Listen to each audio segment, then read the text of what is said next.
Hey guys, tonight we're going somewhere history rarely dares. Ancient Sparta, the land of warriors, glory and ab muscles so sharp you could slice cheese on them. But don't worry, we're not here to talk about heroic battles or six-packs. No, tonight's Odyssey is about the one thing that terrified a Spartan more than a Persian invasion, having a dad bod. Welcome to the only era in human history where love handles could literally get you shamed, exiled, or gently nudged into a bottomless pit. Before we start this late-night journey of sweat, struggle, and surprisingly strict waistlines, please take a second to like the video and subscribe, but only if you actually enjoy what I do here. Drop a comment telling me where you're listening from, and if you've ever tried to do a single push-up in the last decade. It's okay if you haven't. I haven't either. This is a safe space. Now, dim those lights, turn on a fan, and arrange yourself on the couch in whatever position feels most heroic. Bonus points if you're holding a snack you feel a little guilty about. But first, let's ask the questions no one dares to Google. Have you ever wondered what would happen if you, as you are now, magically woke up in ancient Sparta, stretch marks, desk job, and all? Could you survive a place where childhood included fistfights, cheese theft, and public weigh-ins? What happened if you showed up to boot camp with the body of a middle-aged accountant? How did Spartans actually treat someone who couldn't see their own toes? Did they have diets? Or was it just lots of shouting and goat's milk? Was there such a thing as a plus-sized Spartan warrior? Or did you just end up as motivational wall art in the mess hall? Would your Fitbit even survive a single day? Would you? Congratulations. You've just woken up in ancient Sparta. It's 480 BCE. You have a soft belly, questionable cardio, and you're about to find out why this city made CrossFit look like yoga with snacks. Good luck. Welcome to your first memory in Sparta. You've just been born, and instead of cooing, your relatives are pinching your baby fat and debating if you look battle-ready or just battle of the buffets. In Sparta, the first test wasn't an APGAR score. It was, will this kid survive a day of running, or do we need to send them back to the gods for a refund? The truth is, being born in ancient Sparta was less about a loving family reunion and more like a reality show elimination round. Except the prize was existence, and the host was your dad, holding you up to the sun like you're a discount Lion King.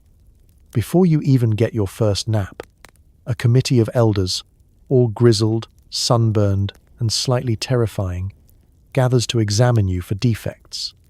Is your spine straight? Limbs present? Are you squishy in all the wrong places? Congratulations. You've made it to round 2. Too frail, too sickly, or heaven forbid, a little too plump. That's when things get awkward. There's no gentle pastel nursery waiting for you. Instead, you're presented to the Gerousia, a council of elders whose favourite hobby is judging newborns the way modern people judge contestants on the Great British Bake Off. They're not looking for soggy bottoms, they're looking for strong ones. If your arms are too noodle-like or you're sporting a double chin, you'll find the ancient Spartan feedback a bit more final. No second chances.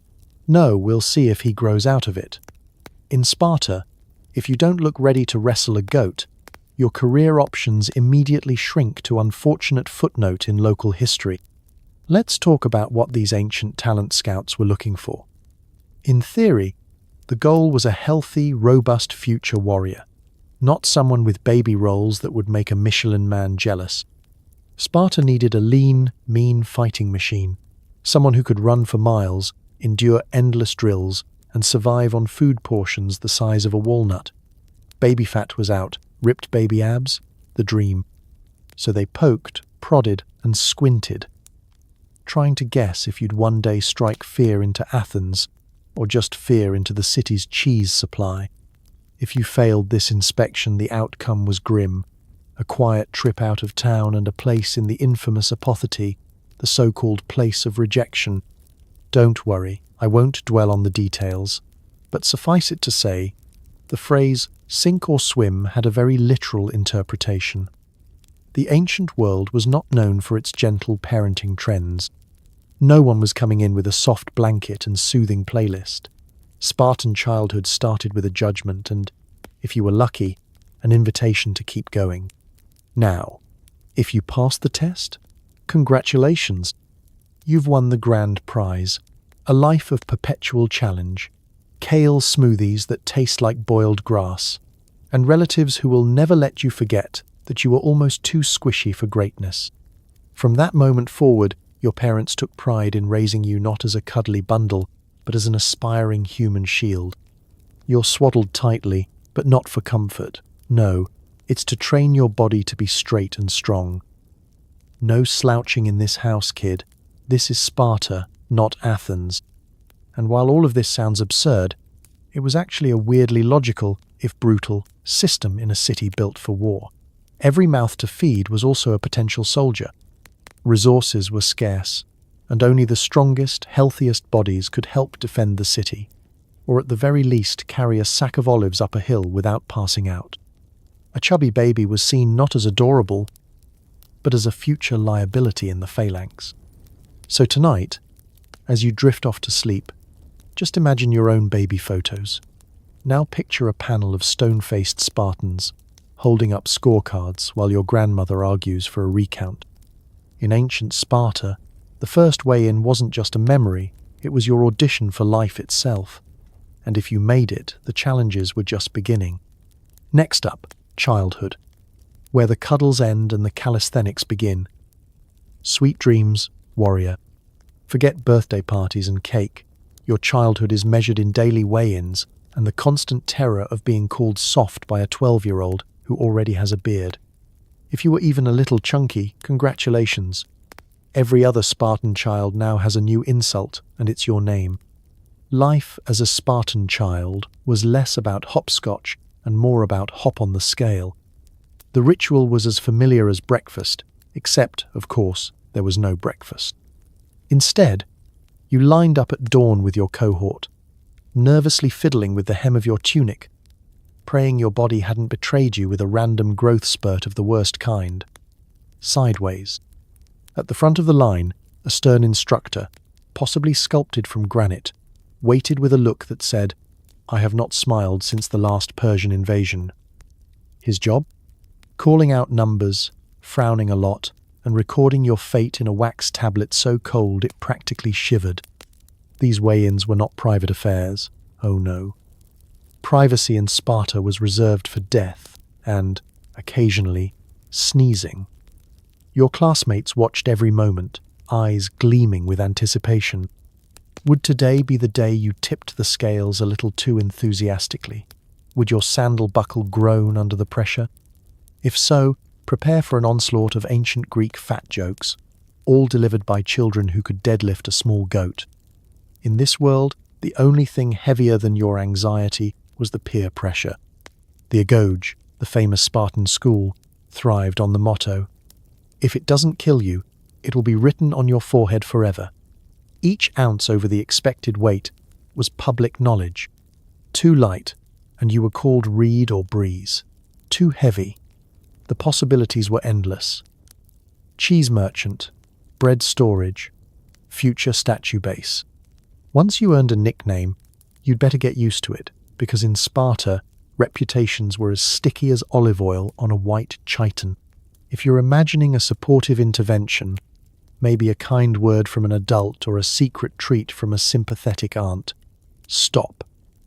This is Sparta, where the phrase tough love would be considered weak sauce. Instead, you'd get a motivational speech that sounded suspiciously like a threat and a mandatory lap around the training yard.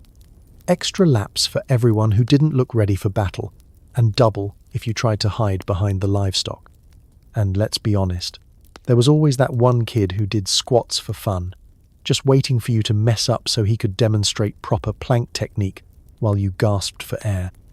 Everywhere you looked, reminders of the ideal body surrounded you, statues, frescoes, and actual teenagers with deltoids like pottery handles. It wasn't just about physical strength. It was about discipline, willpower, and the kind of self-control that would make a modern dietitian weep tears of respect. Spartan parents, for their part, were expected to cheer from the sidelines. Instead of bringing cupcakes for the class, they'd offer advice like, eat less, run more, and remember, a strong heart beats beneath a flat chest. Food itself was a community event, served in portions so small you'd wonder if the cook was nearsighted or just sadistic. Seconds were not a thing. If you asked for more, you got an extra helping of mockery, not pottage. It was common for children to accidentally lose their bread or forget where they put their cheese ration, only for a classmate to appear mysteriously more energetic at drills. Theft was expected. Being caught was the real crime. What about support from your peers? Sometimes, if you were lucky, a friend might whisper encouragement. More often it was, "At least you're not as slow as Nikia's," or "Cheer up, last week it was me." In a city built on competition, even sympathy came with a side of rivalry. So, as you lie there tonight, snug in your blanket, be glad your biggest childhood worry was a spelling test, not a public weigh-in judged by kids who could arm wrestle their own fathers. In Sparta, shame wasn't just a feeling, it was a workout, a motivator, and the glue that held childhood together. Now, on to the next test. Surviving lunch with your dignity and your bread still intact. The infamous Agoge, part military school, part never-ending gym class, all nightmare fuel. Here, the only thing heavier than the discipline was the shame of not fitting into your leather Speedo. If you weren't lean, you were the before photo in every fitness scroll. Let's set the scene. You're 7 years old, barely out of toddlerhood, and the only thing between you and a gentle, lazy childhood is the fact that you live in the single most intense boot camp ever invented by humans. Congratulations, you are now officially property of the state. The Agoge wasn't just a school, it was a 24/7 regime built to shape you into a living, breathing abdominal muscle with legs. From dawn until dusk, and sometimes after, your day was mapped out in relentless, sweat-soaked blocks. Calisthenics at sunrise, wrestling before breakfast, spear throwing before lunch, and the ever-popular run until you can't feel your shins every afternoon. And what about comfort? Forget it. Beds? You slept on piles of reeds you gathered yourself. Blankets? Only if you managed to win one in a wrestling match, or steal it without getting caught. Spoiler, getting caught meant more running, possibly without pants. Showers? Only if you considered standing in the rain while someone yelled at you for being too soft as adequate hygiene. Your main source of protein was humiliation, served with a side of bruised ego. Food was deliberately scarce, on the logic that hunger made you tougher. Most meals in the Agoge would get a 1-star review on Yelp, and that's if you're feeling generous. Porridge, a little cheese, maybe a boiled egg on a good day, and nothing resembling dessert. Eating was a group affair, silent, quick, and closely monitored by a supervisor who counted your bites and glared at anyone who chewed with enthusiasm. If you wanted more, you learned to steal. Yes, really. Stealing food was an actual assignment, and if you succeeded, you got extra calories. If you failed, you got extra punishments. Sometimes, both. The gym class portion was less about teamwork and more about let's see who can still walk at the end. Obstacle courses featured walls, mud, sharp objects, and at least one large animal that may or may not have wanted to be part of the exercise. Wrestling was mandatory, as was running, as was not crying when you lost to a boy named Dymas, who looked like he'd been carved from a single block of angry ham. Losers didn't just get a bruised ego. They got nicknames, extra chores, and the joy of scrubbing communal sandals with a toothbrush you made yourself. And the uniform? Minimal, if you could call it that. Leather loincloths, sometimes with a very stylish red cloak for formal events, which is to say, even less fabric than before.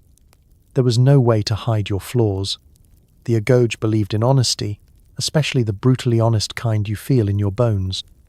If you gained a little too much, you'd hear about it from your instructor, your classmates, and possibly a passing goat. The only thing more public than the training was the feedback. There were no days off. Rain, heat, freezing wind, none of it mattered. The only excuse for missing drills was death, and even then, you'd probably get a stern lecture at your own funeral. Injuries were expected. Sympathy was optional. A sprained ankle just meant you had to hop instead of run. A black eye? Wear it like a medal. Tears? Only if they helped wash the dirt off your face. Yet, oddly, you and your fellow trainees bonded over the misery. Everyone was tired, everyone was hungry, and everyone had dreams of a normal childhood where the biggest worry was losing a toy, not a tooth. Stories, jokes, and the occasional act of kindness, the rare stolen fig shared under the stars, kept you going. So, as you imagine yourself trudging through the Agoge's endless obstacle course, just remember, every burpee you do in the modern gym is basically child's play. In ancient Sparta, fitness wasn't a lifestyle. It was survival, public, and non-negotiable. Up next, the Spartan diet, if you're still hungry for more. Thinking of sneaking a snack? Too bad. The Spartan diet is built around making you lean, mean, and slightly anemic. If it tastes good, it's probably forbidden. If it tastes like sadness, you can have seconds. Let's set the table, if you can call a wooden bench and a chipped clay bowl a table. In Sparta, eating wasn't about joy or comfort. It was about survival, discipline, and making sure you never had enough energy to organize a rebellion. Each meal was a group affair, eaten in the Syssitia, a kind of mandatory Spartan dinner club, except instead of cocktails and hors d'oeuvre, it was mostly boiled things and existential dread. Every citizen was expected to eat in these mess halls, shoulder to shoulder with the same group every single day. No takeout, no privacy, no ability to just grab something on the way. The star of the Spartan menu was the infamous black broth. Imagine a soup so legendary that even other Greeks made fun of it. The ingredients? Pork, vinegar, salt, and, here's the kicker, pig's blood. No, really. A dish so nutritionally questionable that most people agreed it was an acquired taste, in the sense that you acquired it by having no other options. This was not Instagram food. This was hold your nose and swallow cuisine, designed to keep you just healthy enough to wield a spear, but never soft enough to daydream about dessert. Vegetables? Of course, but forget salads drizzled with vinaigrette. Spartan vegetables were boiled, bland, and served with the enthusiasm of a tax collector. Sometimes you'd get beans, lentils, maybe a few olives if it was a special occasion. And olive oil? Yes, but it wasn't for pouring over warm bread or tossing with fresh tomatoes. It was mostly used to rub on your skin before exercise, so you'd glisten impressively while feeling faint from hunger. Meat was a rare treat, unless you counted whatever mystery bits floated in your black broth. Chickens, sheep, and goats were too valuable alive. Hunting was possible but heavily regulated.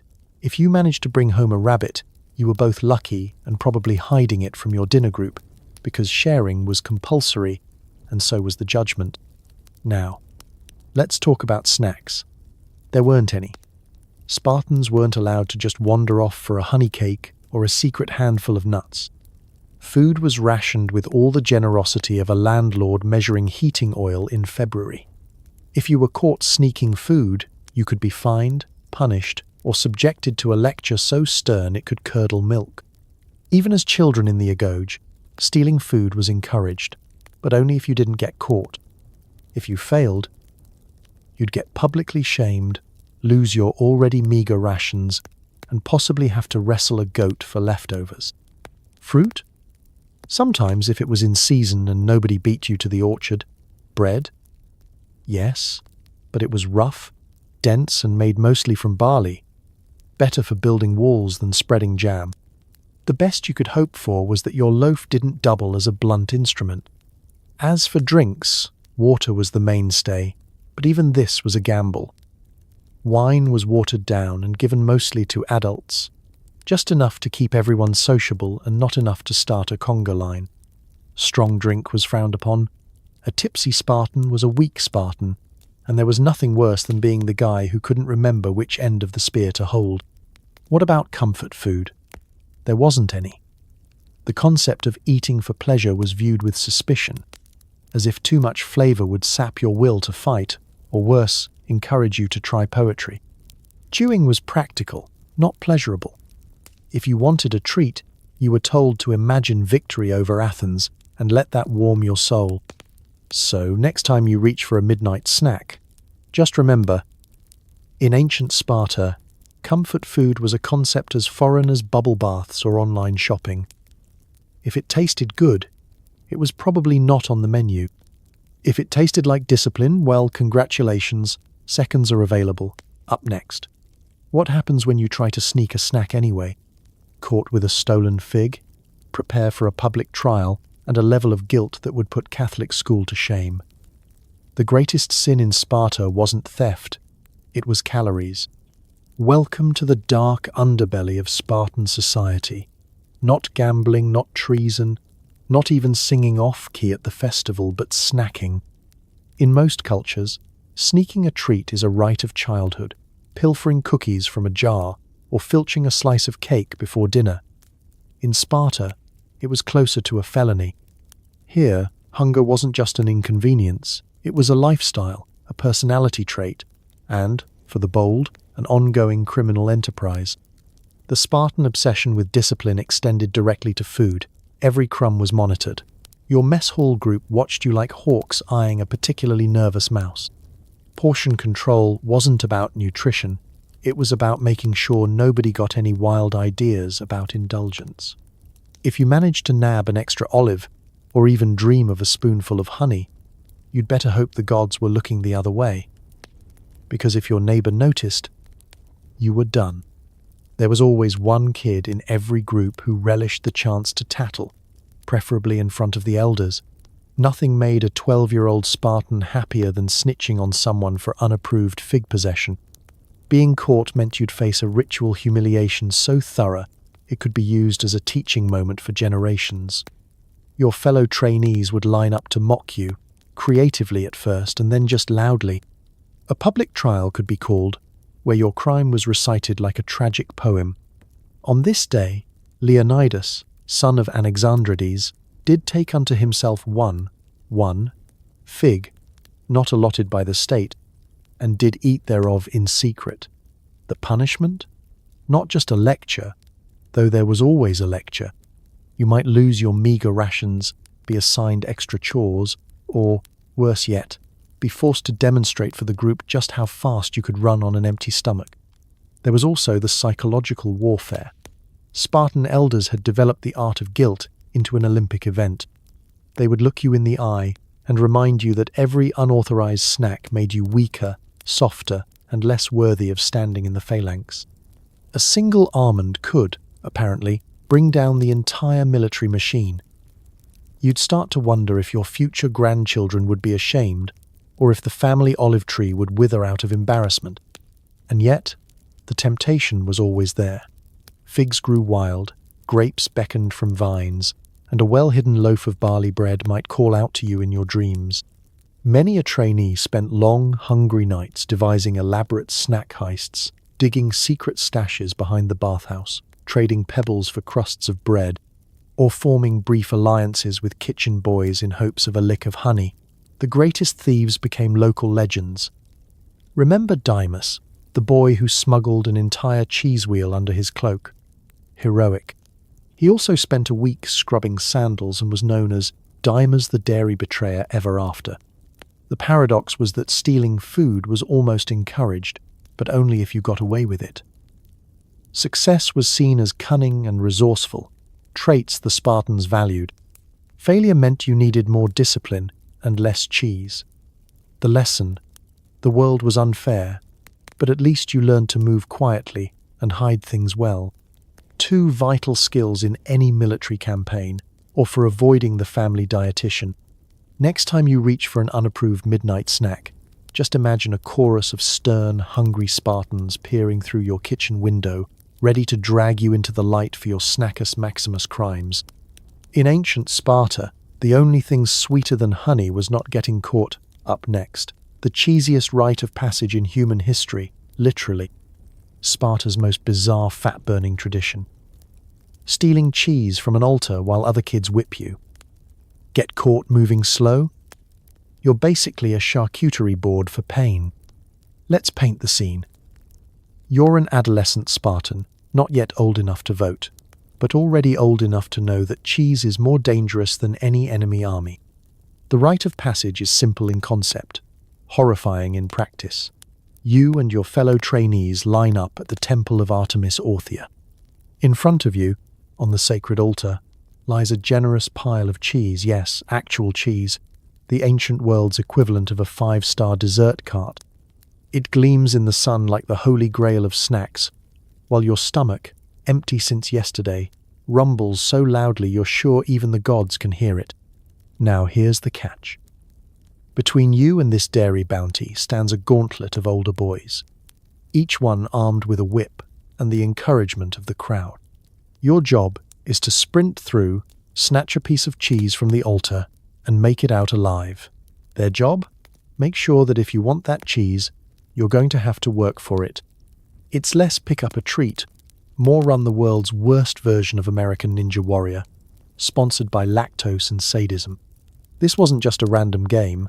It was an ancient institution, steeped in tradition and a shocking amount of dairy-based violence. Legend has it that the whole point was to teach endurance, bravery, and the ability to run really, really fast when motivated by both hunger and pain. The whips weren't just props, they were the main event. Every lash was supposed to drive weakness out of you, along with any delusions that snacking could ever be safe in Sparta. If you were a little too slow, or, heaven forbid, a little too chubby to dodge a whip, your body quickly became a topographical map of welts. The fastest, leanest, most agile kids, future action figures basically, might escape with nothing but bruised pride and a small wedge of cheese. The rest? They got a new understanding of the phrase, no pain, no gain, along with a lifetime supply of emotional baggage. There are ancient accounts of boys so determined to prove themselves that they would rather collapse from exhaustion than give up. Archaeologists have even found offerings made by proud parents. To Artemis, thank you for helping my son survive Dairy Thunderdome. And while this all sounds like a fever dream invented by a gym teacher with a grudge against snacks, the ritual had real stakes. Surviving the cheese gauntlet wasn't just about feeding your stomach, it was about feeding your reputation. The boys who ran the gauntlet bravely became legends among their peers. The ones who limped away, or hesitated a moment too long, never heard the end of it. You might spend the rest of your life known as that kid who dropped the cheese and cried. Let's talk about the crowd for a moment. No ancient ritual was complete without an audience. Parents, elders, and random passers-by gathered to cheer, jeer, and sometimes offer questionable advice. Don't zig when you should zag, or remember, it's just cheese but also your dignity. It was an early form of sports entertainment, minus the commercial breaks, but with far more risk of permanent back tattoos. For Spartans, the cheese race was more than a wacky afternoon. It was training for life. It taught you how to face hardship head-on, ignore distractions, like searing pain, and focus on your goal. Even if your goal was just a handful of hard-earned cheddar, it was a metaphor for adulthood. If you want the good stuff, you'd better be prepared to outrun everyone else and take a few hits along the way. So, as you lie in bed tonight, full from snacks nobody whipped you for eating, spare a thought for the Spartan children who learned that nothing worth having, especially cheese, comes without a little suffering. Up next, how public shaming in Sparta made even gym class weigh-ins look merciful. It's not just your imagination, everyone is staring at your love handles. In Sparta, body shaming wasn't passive-aggressive, it was a community event, and the entire village had notes. You wake up in the morning, groggy, stiff, and with the faint hope that today, maybe, people will talk about the weather instead of your midsection. Not a chance. In Sparta, if you weren't visibly chiseled, you might as well have worn a sign that said "Inspect me." Public feedback was as common as goat herding. Forget subtle glances or whispered comments. Spartan critique was direct, relentless, and delivered at the volume of a parade. Picture it. You're stretching after a long run trying to catch your breath. You glance up and catch 3 old men nodding at you, then shaking their heads with synchronized disappointment. One leans on his staff and offers what he calls constructive feedback. You're looking a little Athenian this morning. Translation: you've got more muffin than muscle, and everyone knows it. You look around and realize you've just been roasted by someone who fought at Thermopylae, and he still fits into his original battle skirt. This wasn't just social etiquette, it was a civic duty. Elders, neighbors, even visiting merchants considered it their responsibility to weigh in on your waistline. If you managed to gain a pound, the grapevine snapped to life. Suddenly, the baker accidentally gives you a smaller loaf, the sandal maker offers a wider strap just in case, and your training instructor spends an extra 10 minutes talking about discipline in the face of temptation. It's less a subtle hint and more a public announcement. It didn't help that Spartan clothing did absolutely nothing to hide flaws. A tunic that fit perfectly last season now exposes your secret winter comfort eating. Cloaks? Sure, but they're meant for hero poses, not hiding your belly. And heaven help you if you try to squeeze into your ceremonial loincloth for a festival. If you can't tie it without an act of the gods, expect a full-scale intervention from every relative within earshot. The younger generation was even more brutal. Children, who by now had perfected the art of the stony stare, became pint-sized critics. Your own little brother, who, at the age of 9, has the body fat percentage of a marble statue, gives you the up and down before declaring, "You're running with the slow goats this week." Suddenly, the phrase "kids say the darndest things" takes on a whole new, emotionally scarring dimension. Spartan festivals and public gatherings made things even worse. Competitions for athleticism, dance, and public displays of heroism turned into an open-air body check. If you dared step up to perform, you did so knowing that Aunt Theano was keeping a running commentary for her knitting circle. He used to be so lean. Now look, more pudding than phalanx. If you blushed, you'd only draw more attention, and someone would hand you a carrot and a long list of suggested exercises. This relentless focus on physique wasn't just for the sake of cruelty, it was believed to be a civic good. Spartans argued that public shaming kept people disciplined, honest, and physically prepared for war. In their eyes, the health of the individual was the health of the city. If you looked soft, it meant Sparta was going soft. So, everyone had a vested interest in making sure you didn't sneak too many extra olives. But here's the twist. Amidst all this public scrutiny, Spartans developed a strange kind of camaraderie. You'd laugh about your new nickname, share horror stories about your last weigh-in, and sometimes even commiserate with yesterday's target. Misery, after all, loves company, and so do push-ups. And while the shame was real, so was the support. The same people who roasted you today would cheer for you tomorrow if you ran an extra lap or said no to second helpings at the mess hall. So as you tuck yourself in tonight, be glad that your neighbours don't shout fitness advice at you from across the street, and that nobody tracks your snack habits on a public scorecard. In Sparta, every love handle was a lesson, every insult a challenge, and every day another chance to try to fit back into that tiny tunic. Up next, why even warrior training came with a side of stress and the world's most judgmental gym class. Sword drills, wrestling, and the world's most judgmental gym class. If you couldn't keep up, you became the demonstration for what not to do, and possibly a human javelin target. Picture the Spartan training yard at sunrise. The air is crisp, birds are chirping in that innocent way birds do before someone yells at them to start running laps. You're already sweating, partly from nerves, partly from the realization that everyone here seems carved from granite, and you're still carrying a little bit of last night's black broth. The instructors, men who haven't smiled since childhood and probably haven't blinked since the last war, stand at the edge of the field with arms crossed and eyebrows arched. Their job? Spot weakness from 100 paces and roast it alive, preferably in front of an audience. The first test of the day? sword drills. Wooden practice blades are passed out and you're ordered to form a line. If you're slow, distracted, or carrying a little extra emergency pottage, you become the favorite target for a demonstration. See, men, this is what happens when you eat more than your share.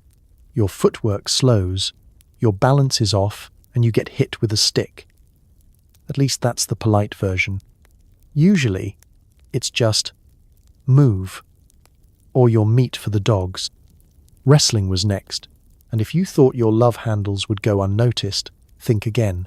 Spartan wrestling didn't care about your feelings. You could end up grappling with someone half your size but twice as angry, and the ground was always harder than you remembered. If you weren't agile, you'd find yourself face first in the dirt while the elders debated if you had the spirit of a warrior or the spirit of a sack of onions. Spoiler, onions never win. Then came the dreaded javelin throws. Picture this. You're lined up, squinting into the sun, clutching a spear that's longer than most of your friendships.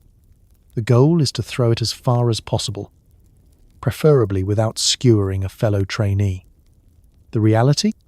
The ones with less battle-ready physiques often couldn't even get it to stick in the ground, much less hit the target. Instructors took mental notes for future mockery. You might end up as the cautionary tale. You see that dent in the training wall? That was Nicias. Too much lunch, not enough lunges. If you really struggled to keep up, you became more than a lesson. You became equipment. Some days the instructors would say, "You're the shield today," which meant standing very still while everyone else practiced charging. The only thing more bruised than your ego by day's end was your entire left side. Spartan creativity in assigning punishment was unmatched. If they could turn your slowness into a learning moment, they would, and did, daily. Cardio was non-negotiable. The group would run circuits around the city walls, up rocky hills, and sometimes straight into the river, just for variety. Slower kids were heckled, affectionately, in theory. If you tripped, the only help you got was a helpful, "try not to drown," or "we'll have to fish you out before dinner." And there was always that one trainee who ran backwards just to show off, reminding everyone else that fitness wasn't just expected, it was demanded, loudly and at great length. Every aspect of Spartan warrior training was designed to weed out the weak, the slow, and especially the well-fed. Your performance wasn't private, it was community property, fodder for jokes and stories. Spartan mothers even watched from the sidelines, occasionally yelling, "Remember your training, and if you come home chubby, don't come home at all." It was supportive in the way a thunderstorm supports a picnic. Yet, underneath the relentless judgment, there was a twisted sense of pride. If you finally kept up, if you ran faster, threw further, or survived the wrestling match without crying, your fellow trainees slapped your back a little too hard, and your instructors grunted in approval. Every bruise was a badge, every ache, a sign that you were still in the fight. So, as you drift off to sleep tonight, be grateful your gym class was just an hour, and nobody tried to use you as a demonstration javelin. In Sparta, fitness wasn't optional, and neither was humiliation. Next, why one size fits all was a threat, not a promise, in the Spartan wardrobe. The ideal Spartan wardrobe, a single scrap of fabric that barely covers anything and definitely doesn't stretch. If you had to let out your tunic, it wasn't fabric, it was your social standing that was unraveling.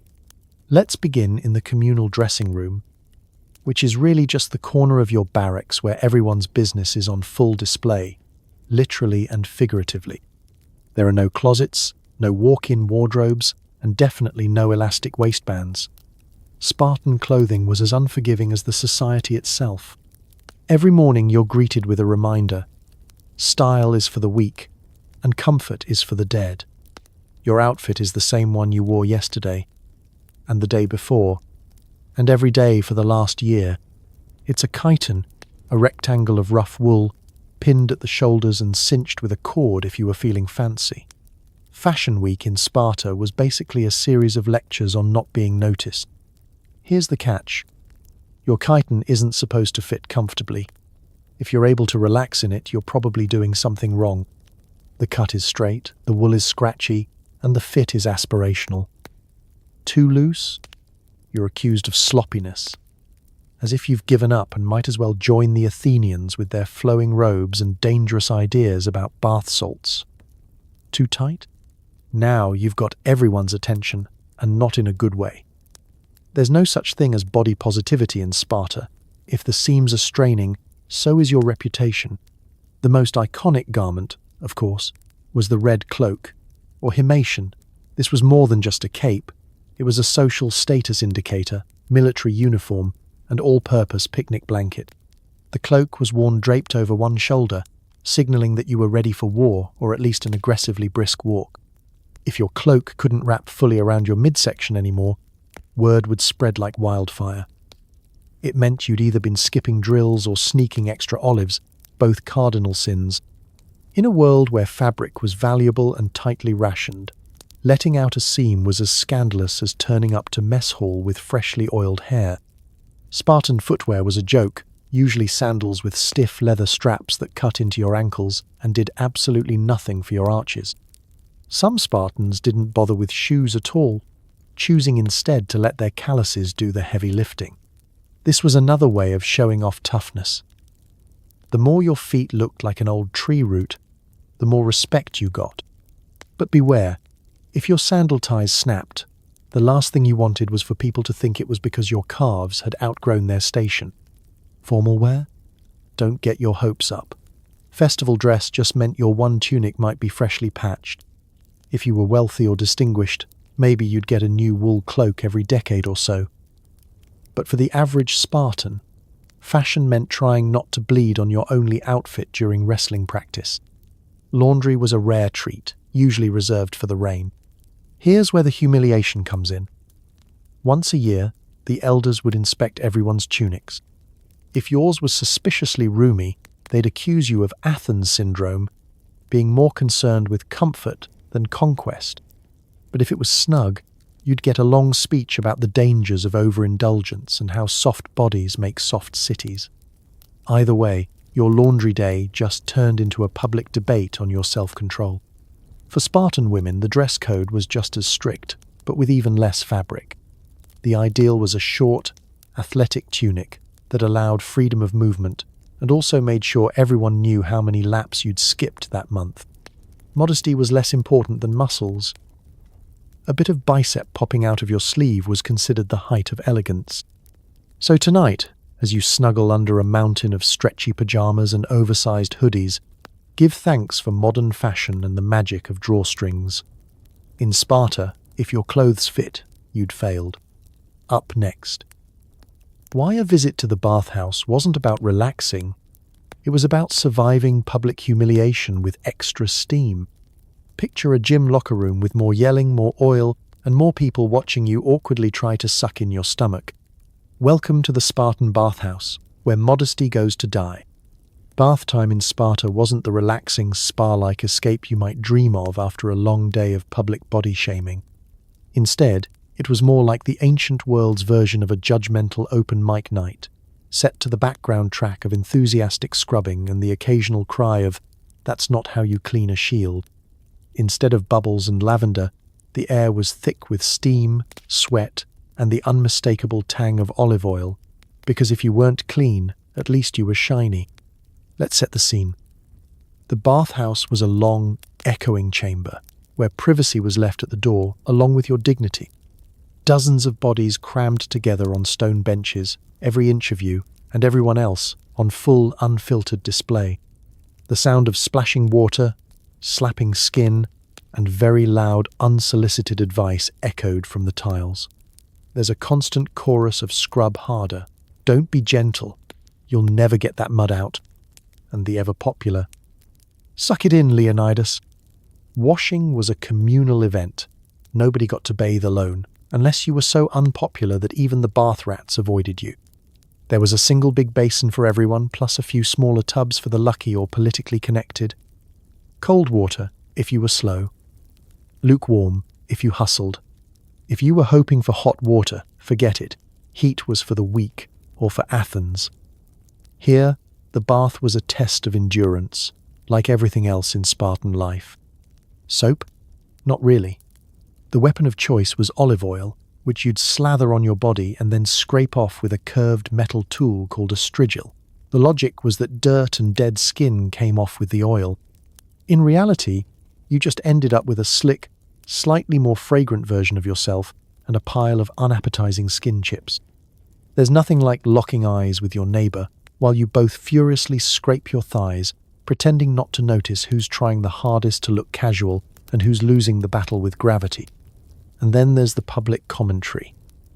Spartan elders wandered the steam, offering notes like judges at a livestock show.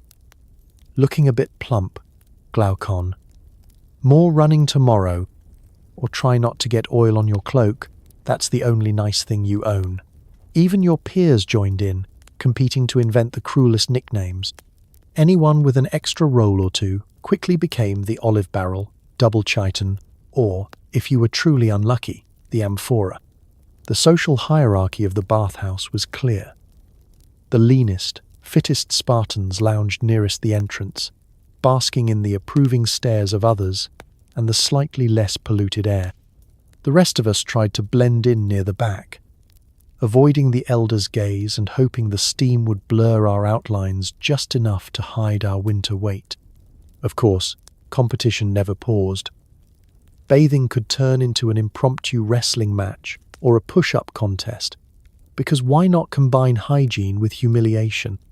You might be scrubbing your elbows 1 minute, then suddenly find yourself challenged to a foot race to the far wall, all while still covered in oil, slipping and sliding like a newborn goat on ice.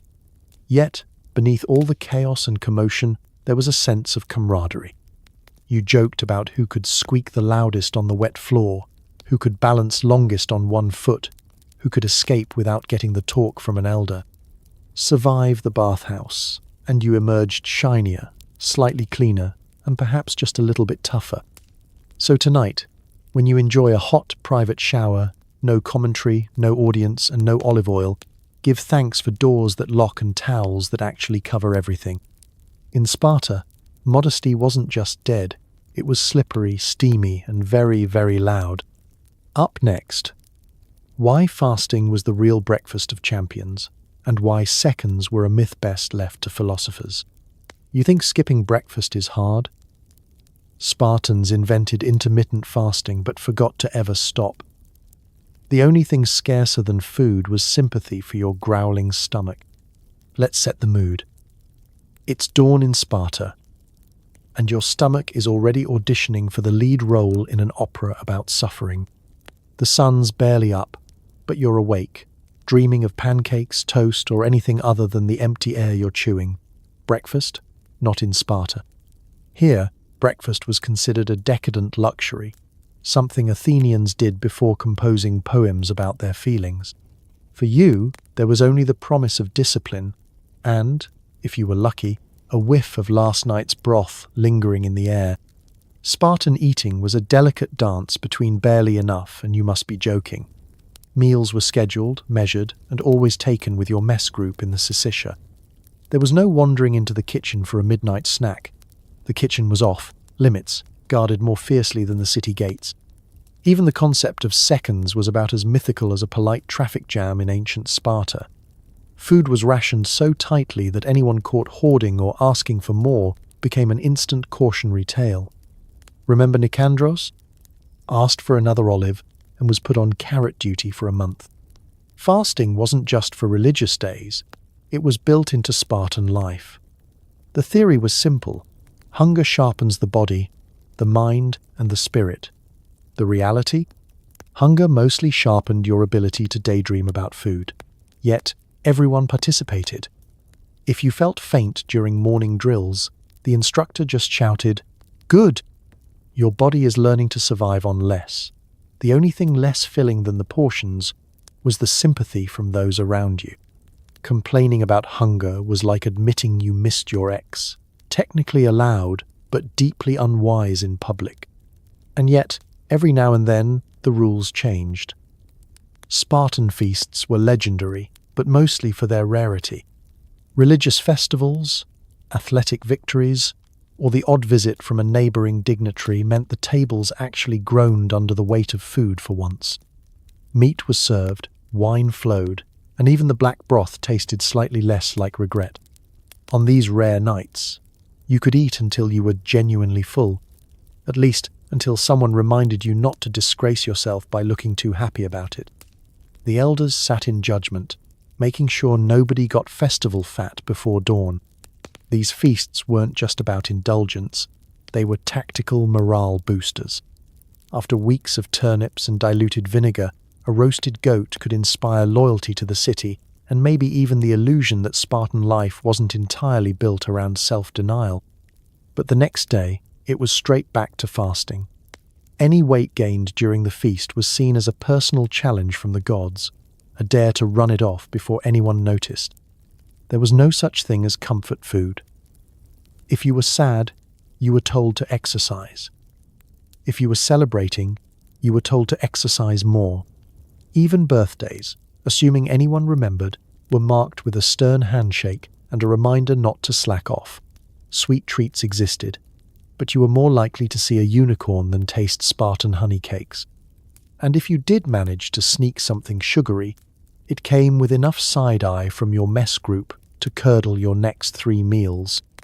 Children learned early that hunger was a constant companion. The young ones who tried to ask for seconds quickly learned the answer was always the same. When you win the Olympics, you can have 2 helpings. Until then, it was single servings, silent chewing, and the comforting knowledge that everyone around you was just as hungry, just as disciplined, and just as ready to make fun of you if you slipped up. So tonight, as you reach for your 3rd snack before bed, be grateful. In Sparta, the only thing harder than skipping a meal was asking for more. Up next, the creative punishments for chubbiness, and why even your lunch could become a public spectacle.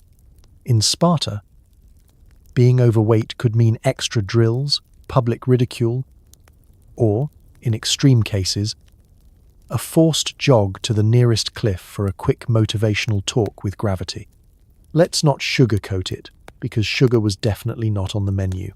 In Sparta, carrying a few extra pounds was like showing up to a swim meet wearing cement shoes. The city prided itself on producing the leanest, meanest fighting force in the ancient world, and the standards were enforced with all the subtlety of a warhammer. If your tunic started to look a little snug, or your silhouette cast a suspiciously round shadow, the system had a solution for you, and none of it involved embracing your curves. First, there was the public call-out. Instructors and elders took attendance not just with names but with measurements, sometimes loudly, sometimes with a poke to the ribs and a, "You've been visiting the honeypot, haven't you?" If you thought being weighed at the doctor's office today was bad, imagine the entire town square pausing to observe and comment on your evolving physique. Sparta was the world's earliest adopter of fat-shaming, and they did it as a team sport. Next came the punishments, which were always creative and always public. The classic was extra physical drills, more laps around the city walls, more push-ups in the blazing sun, more motivation in the form of barked orders and snide remarks. You ran, you sweated, and you tried not to collapse in front of your sneering classmates.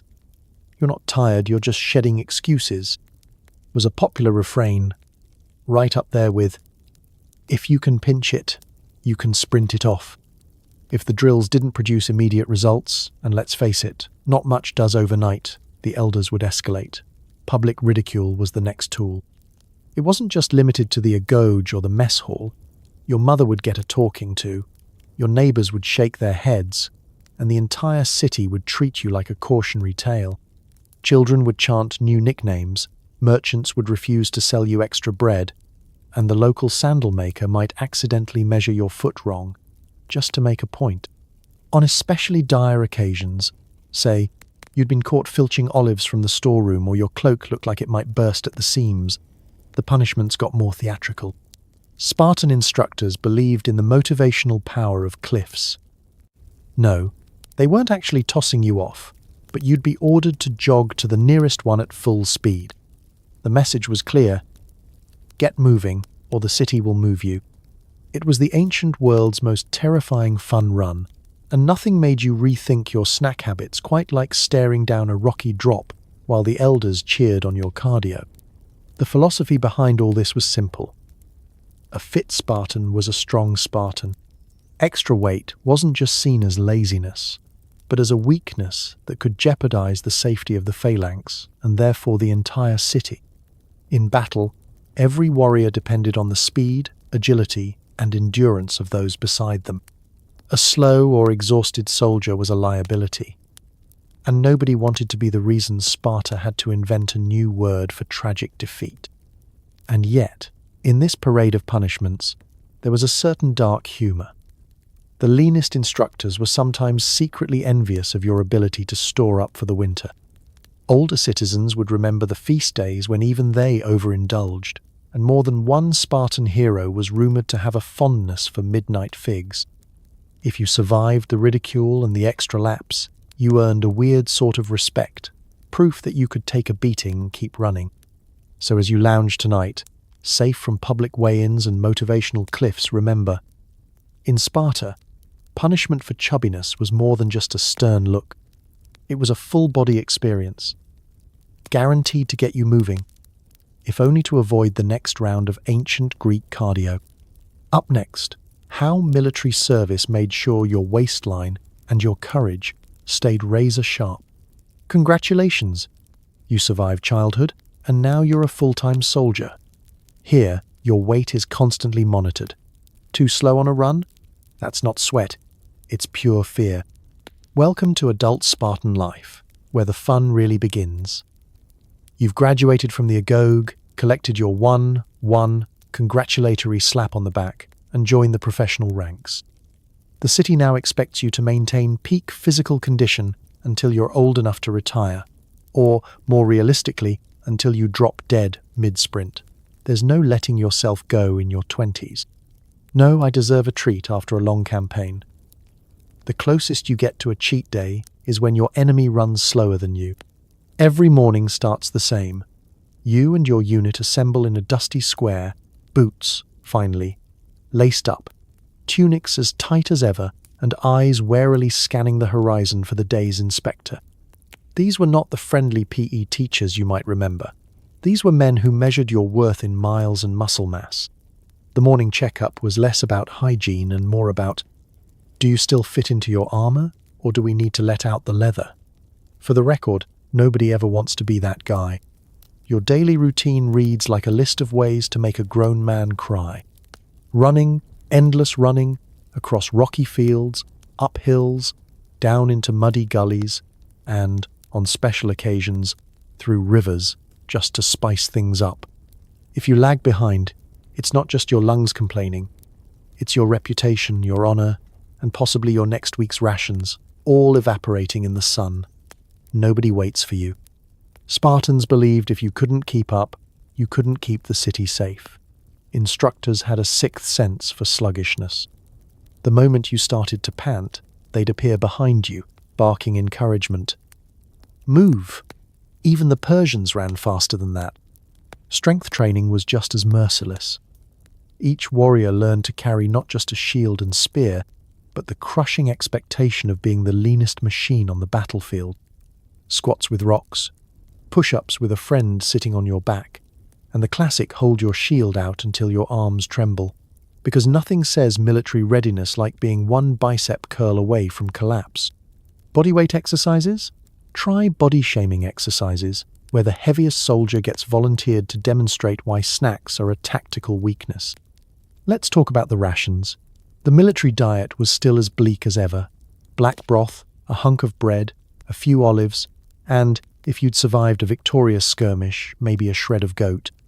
Protein shakes didn't exist, but if they had, they'd be made from disappointment and crushed hopes.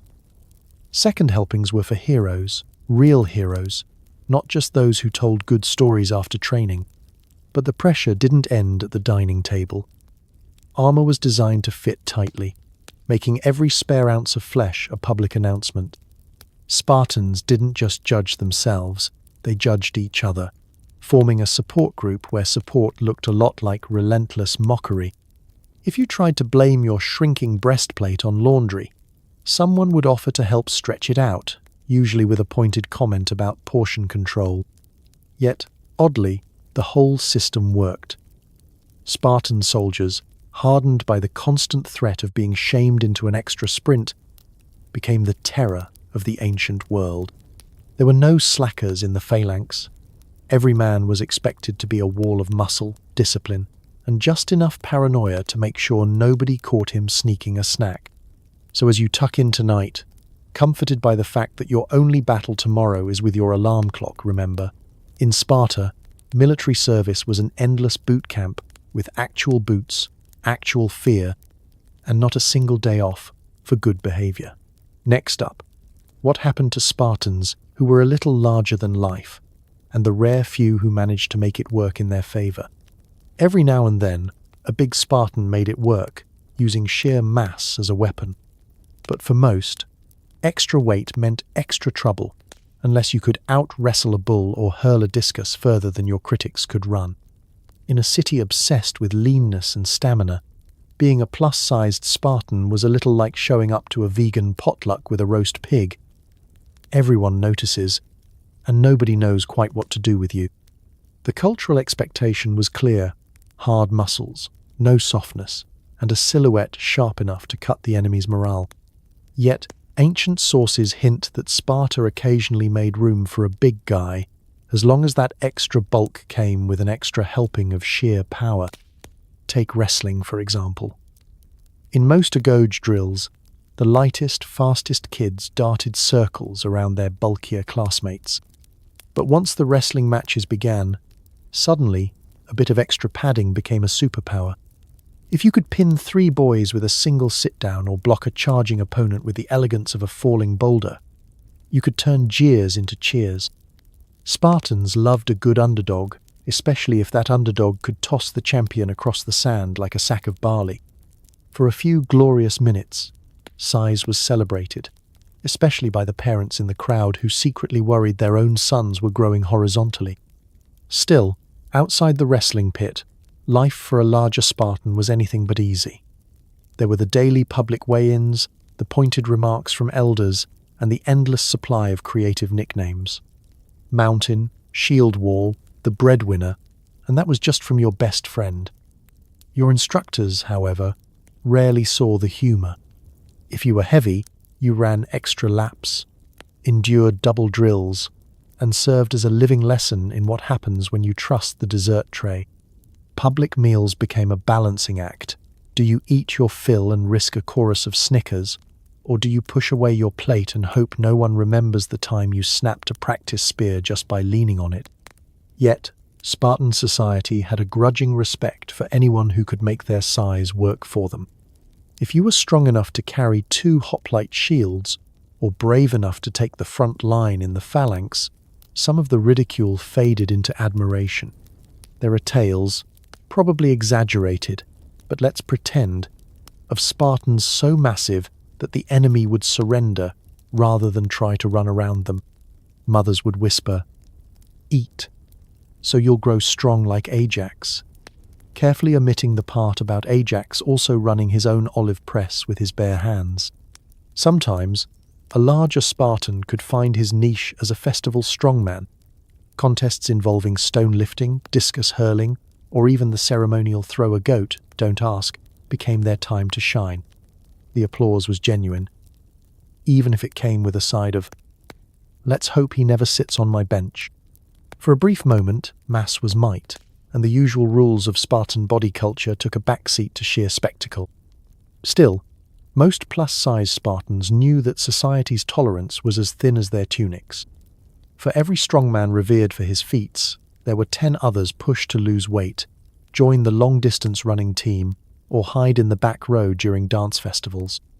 The rare big Spartan, who made it to old age, was both admired and treated as a cautionary tale, living proof that you could bend the rules, but you'd have to be twice as tough to do it. So as you nestle into your mattress tonight, grateful for every pillow and snack within arm's reach, spare a thought for Sparta's big warriors, the ones who carried their weight, their team, and the expectations of an entire city on broad, unyielding shoulders. Up next, mealtime in Sparta, where every bite is public, and the only thing more intimidating than hunger is eating with an audience. Dinner is served barely. Meals are communal, conversation is limited to grunting, and heaven help you if you reach for an extra olive.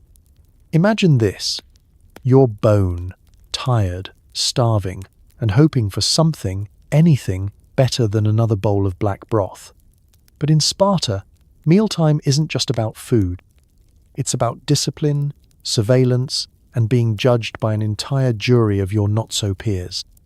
The Syssitia, the legendary Spartan mess hall, is where the city's iron will gets reheated and served nightly. There's no family dinner, no candlelit romance. Instead, it's you, your mess group, and a meal so public it makes Thanksgiving with in-laws look like a solo spa retreat. The food itself is an exercise in disappointment. Bowls of black broth shimmer with mystery fat, hunks of barley bread you could use as a blunt instrument, the odd handful of olives or dried figs, if the season is kind and the supply officer is feeling generous. Every plate, every crumb is rationed. Spartans didn't believe in overindulgence, so portions were doled out with military precision. The only thing overflowing was the judgment from your neighbours if you so much as sniffed around the serving bowl for seconds. The ritual is as much about performance as nutrition. You file into the Syssitia in formation, take your assigned seat, and wait for the eldest to start eating. The table is bare, except for the grim fare and the eyes of everyone else. Conversation is brief and purposeful. A muttered comment about drills, the latest news from the Agoge, or, if someone is feeling daring, a joke about Athens' idea of cuisine, which involves actual seasoning and therefore must be wrong. Most of the talk is done by glances, sniffs, or the time-honoured art of judgmental silence. Reach for more food before the group agrees it's time. Congratulations, you've just made yourself the focus of Spartan dinner theatre. Instantly, forks, or rather rough wooden spoons, pause mid-air. Every eyebrow in the mess hall arches in perfect sync. Someone coughs. An elder clears his throat. A friend elbows you under the table. You have committed the gravest of errors, looking hungry in a city where appetite is considered a character flaw. The only safe path is to eat at the same speed as everyone else. Too fast, and you're greedy. Too slow, and you're wasting precious calories. Portion envy is rampant but unspoken. The bread gets harder every day, and yet everyone tears off the smallest possible piece, as if hoping their discipline will be noticed and noted in some secret ledger of virtue. Even the simple act of chewing is loaded with peril. If you chew too loudly, someone will tell you you're feeding like a Helot. If you sigh with contentment, you'll get a lecture about austerity and the dangers of softness. There's no comfort food, no dessert, and certainly no such thing as a food baby. In Sparta, the only thing you're allowed to be full of is civic pride, which, incidentally, is not very filling. The elders at the head of the table watch everything. They're not just monitoring manners, they're on the lookout for signs of excess. A second helping, a suspiciously satisfied smile, or an empty plate that got that way a little too quickly. If you're caught breaking the unspoken rules, you'll be called out, assigned extra chores, or forced to explain yourself in front of the entire group. Why exactly did you think you deserved 2 olives tonight, Nicias?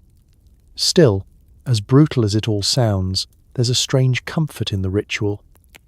Every evening, through the hunger and the silence, you know exactly where you stand. You're part of the team holding the line not just on the battlefield but at the dinner table too. So tonight, as you snack in bed with nobody judging your portion size, be grateful. In Sparta, dinner was a team sport, and the only prize for winning was not being the hungriest. Up next, meet the women of Sparta, who could eat, outrun, and snark any man at the table. Spartan women were expected to stay fit, fast, and formidable. If you came home with a soft belly, your wife had permission to roast you, sometimes literally if the wine ran out. Life with a Spartan wife was never boring. Forget the stereotype of the ancient stay-at-home spouse. In Sparta, the women were more like homegrown gladiators, only with sharper tongues and faster sprints. While you were off dodging spears and living in the mess hall, she was running the estate, raising strong children, and keeping a watchful eye on whether your tunic was looking suspiciously snug around the midsection. It wasn't just your imagination. Spartan wives really did expect their husbands to come home looking as battle-ready as they left. Physical fitness was a mutual contract. She'd been through her own version of the Agoge, training from girlhood in running, discus, wrestling, and maybe a little light intimidation. The ancient sources talk about the famous Spartan mother's command, the classic, "Come back with your shield, or on it." Unspoken, but equally important, was come back without a paunch, or with a very good excuse.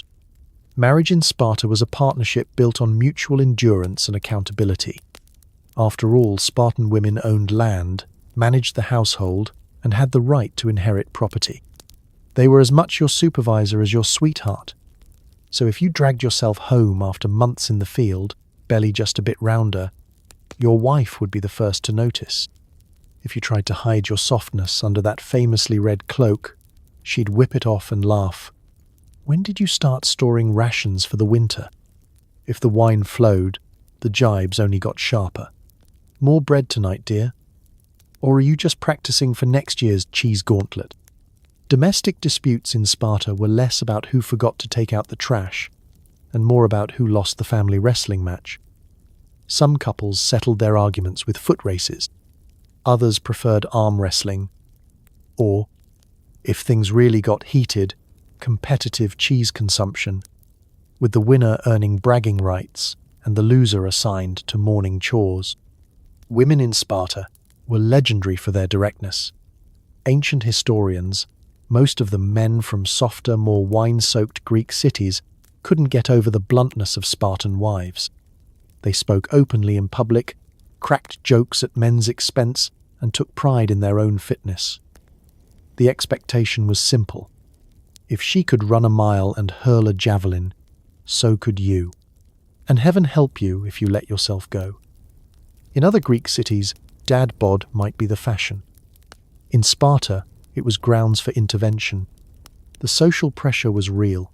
At festivals, Spartan wives participated in their own athletic contests, racing, wrestling, and dancing with as much ferocity as the men. These were not the kinds of dances where you could hide in the back row and hope nobody noticed your stamina. Everyone was watching, and nobody was shy about feedback. The sharpest quips came not from the elders but from your own partner, who might lean over and whisper, "Try to keep up, darling. I'd hate to have to carry you off the field." And if you managed to stay fit, you could expect genuine admiration. Spartan women knew the struggle. They respected strength, perseverance, and a good comeback. They'd cheer your victories, share in your bruises, and, sometimes, slip you an extra fig when nobody else was looking. Marriage was hard work, but at least you always had a workout buddy. So tonight, as you tuck in, perhaps next to someone who loves you whether or not you can do a push-up, be glad your spouse doesn't expect you to wrestle for your supper or critique your footwork after dinner. In Sparta, marriage was the original fitness challenge. Up next, the festival of Gymnopedia, where public dancing was mandatory and clothing was very, very optional. Imagine a festival where everyone strips down and dances in public. Now imagine you're carrying a few extra pounds. This is Sparta's idea of fun, and your personal nightmare. Welcome to the Gymnopedia, perhaps history's most anxiety-inducing block party. The name literally means Festival of the Unclad Youth, which is a fancy way of saying, take off your clothes and pray nobody remembers what you look like under candlelight. For a city that invented the six-pack, the abdominal kind, not the beverage, this was the highlight of the social calendar. Spartans, already obsessed with discipline, used the festival to put everyone's body and coordination on full display. The festival was not optional. Participation was a civic duty, regardless of whether you were ready for the ancient equivalent of Dancing with the Stars and absolutely no wardrobe to hide behind. The dances were athletic, full of leaping, twirling, and the kind of moves that would get you kicked out of a modern yoga class for violating the laws of physics. Young men and boys, oiled up like wrestling champions, stepped onto the sunlit stage, and there was nowhere to hide. If you had love handles, they wobbled. If you had been sneaking extra olives, everyone knew. Even your knees couldn't keep secrets. The elders, of course, sat in the front row, gleaming eyes sharper than javelin tips, ready to offer feedback, publicly and with gusto. If your calves weren't as taut as bowstrings or your pirouette wobbled, you'd hear about it for months. They'd compare you to last year's champion. He could leap the river, or to a mythic hero. Achilles himself would have wept at that spin, mostly from laughter. Nothing, not even your most enthusiastic grapevine, escaped notice. The social hierarchy was on full display. The most athletic dancers, glowing with confidence and maybe just a hint of self-tanner olive oil was the skincare product of the day, became instant celebrities. Everyone else? Let's just say the festival's nickname was the Day of No Mercy. If you looked less like a marble statue and more like a slightly lumpy sack of barley, you became the cautionary tale. For a year, you'd be known as that guy whose tunic fit too well, or the one who jiggled in time to the music. If you tripped, you could expect to be roasted at every meal until the next Gymnopedia rolled around. There was no use trying to fake it. Spartan dances were about synchronization, stamina, and visible abs. If you missed a step, there was a good chance an elder would leap onto the stage to demonstrate how it should be done. And yes, sometimes the elders did join in, proving that fitness was a lifelong commitment and humiliation was an equal opportunity sport. Yet, underneath all the judgment, the Gymnopedia had a communal spirit. The city gathered, families cheered, and friends poked gentle fun. If you botched your routine, you'd get some tough love, but you'd also get a pat on the back and an invitation to practice for next year. Survive the festival, and you'd emerge stronger, not just in body, but in the knowledge that embarrassment can't actually kill you. It only makes you more Spartan. And let's not forget, the festival wasn't all discipline and dancing. After the routines came the feasting, the storytelling, and the friendly games. It was a time to celebrate survival, community, and the joy of being just a little ridiculous. Everyone had a turn on stage. Everyone got their moment of glory or infamy. And by the end, you were just another part of the chorus, oiled, winded, and fully alive. So as you drift off tonight, grateful that your local dance recital doesn't require nudity or an audience of elders, remember, in Sparta, even a festival was a test of endurance, humility, and humor. Up next, what the Spartan gods had to say about all this, and why even they seemed suspiciously ripped in every statue. Even the gods were depicted as ripped, praying for a miracle six-pack. So was everyone else. In Sparta, divine intervention mostly meant more push-ups.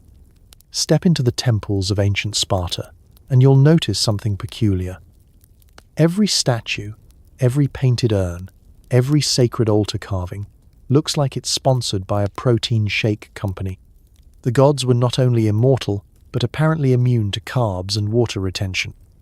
Zeus, king of Olympus, stood atop the pantheon with thighs that could crack walnuts and a torso that suggested thunderbolts were just part of his regular workout. Apollo was the poster child for sun-kissed abs, and Artemis, patron of cheese-whipping rituals, looked like she never skipped a leg day in her life. In a city obsessed with fitness, this divine muscle marketing wasn't an accident. The Spartans shaped their gods in their own image, or at least the image they wished they saw in the mirror each morning. There was a powerful message hidden in all that chiseled marble. To be close to the divine, you had to look the part. If you found yourself with a muffin top, it wasn't just a personal crisis, it was a cosmic embarrassment. That didn't stop people from praying for shortcuts. Great Heracles, give me strength, usually meant, I hope nobody notices I'm winded halfway through drills.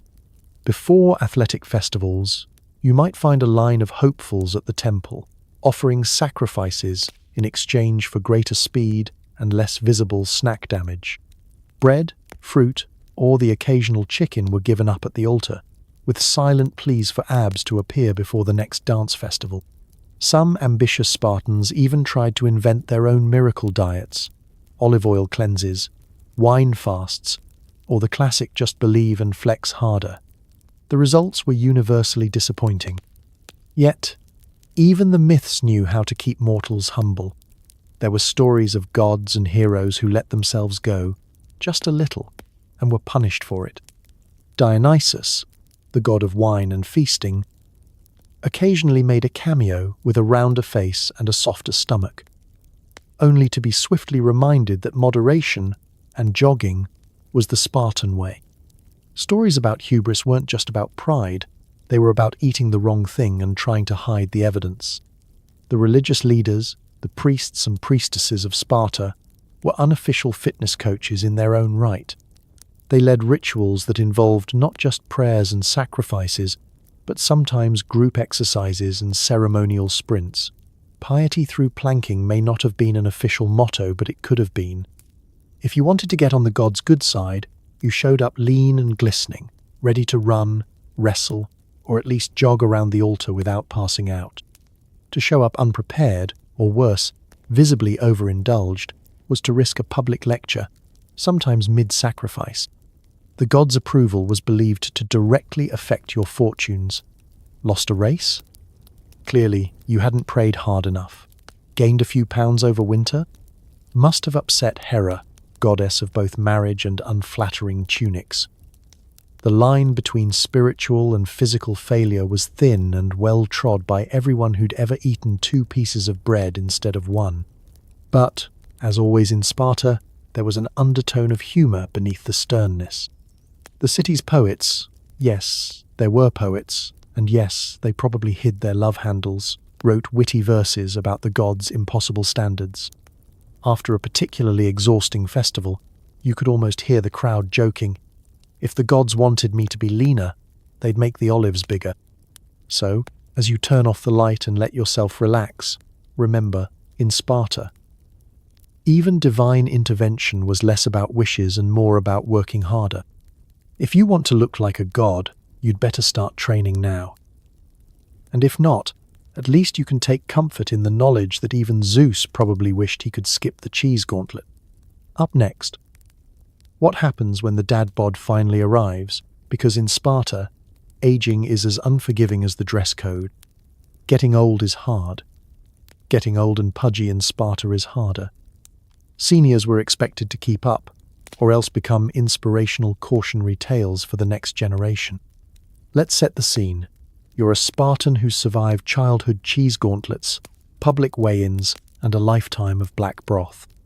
You've outlasted the Agoge, made it through military service, and now, at long last, you're ready for a little peace, quiet, and maybe a cushiony bench to rest your warrior bones.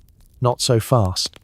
In Sparta, retirement was less about early bird specials and gentle strolls, and more about proving you could still outrun, outlift, and out-endure half the men in your mess group. The elders, the Gerousia, weren't just figureheads. They set the pace for everyone else. If the oldest man in your village could still throw a javelin and wrestle a goat, or at least shout encouragement while someone else did, there was no excuse for the rest of you.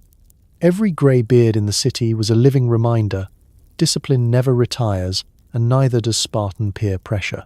You might have earned your wrinkles, but you'd better not earn any extra waistline. Physical standards didn't melt away with age.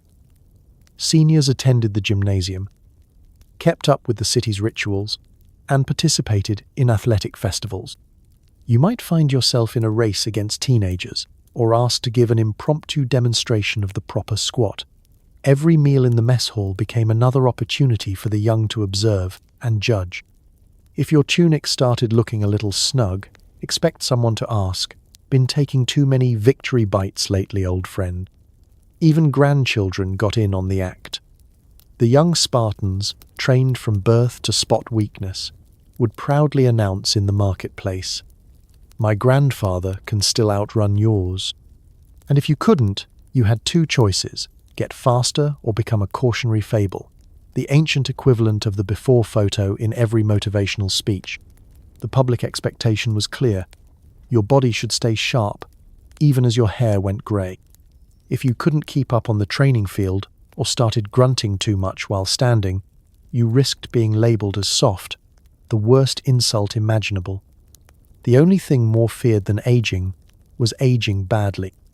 Because in Sparta, you weren't just letting yourself down, you were setting a dangerous precedent for everyone watching. Softness was contagious, like yawning or questionable dance moves at the Gymnopedia. Still, aging in Sparta came with its own peculiar honours. If you could keep up, you were celebrated, a living legend. The elders got the best seats at the feast, first dibs at the bathhouse, and the final word in every argument.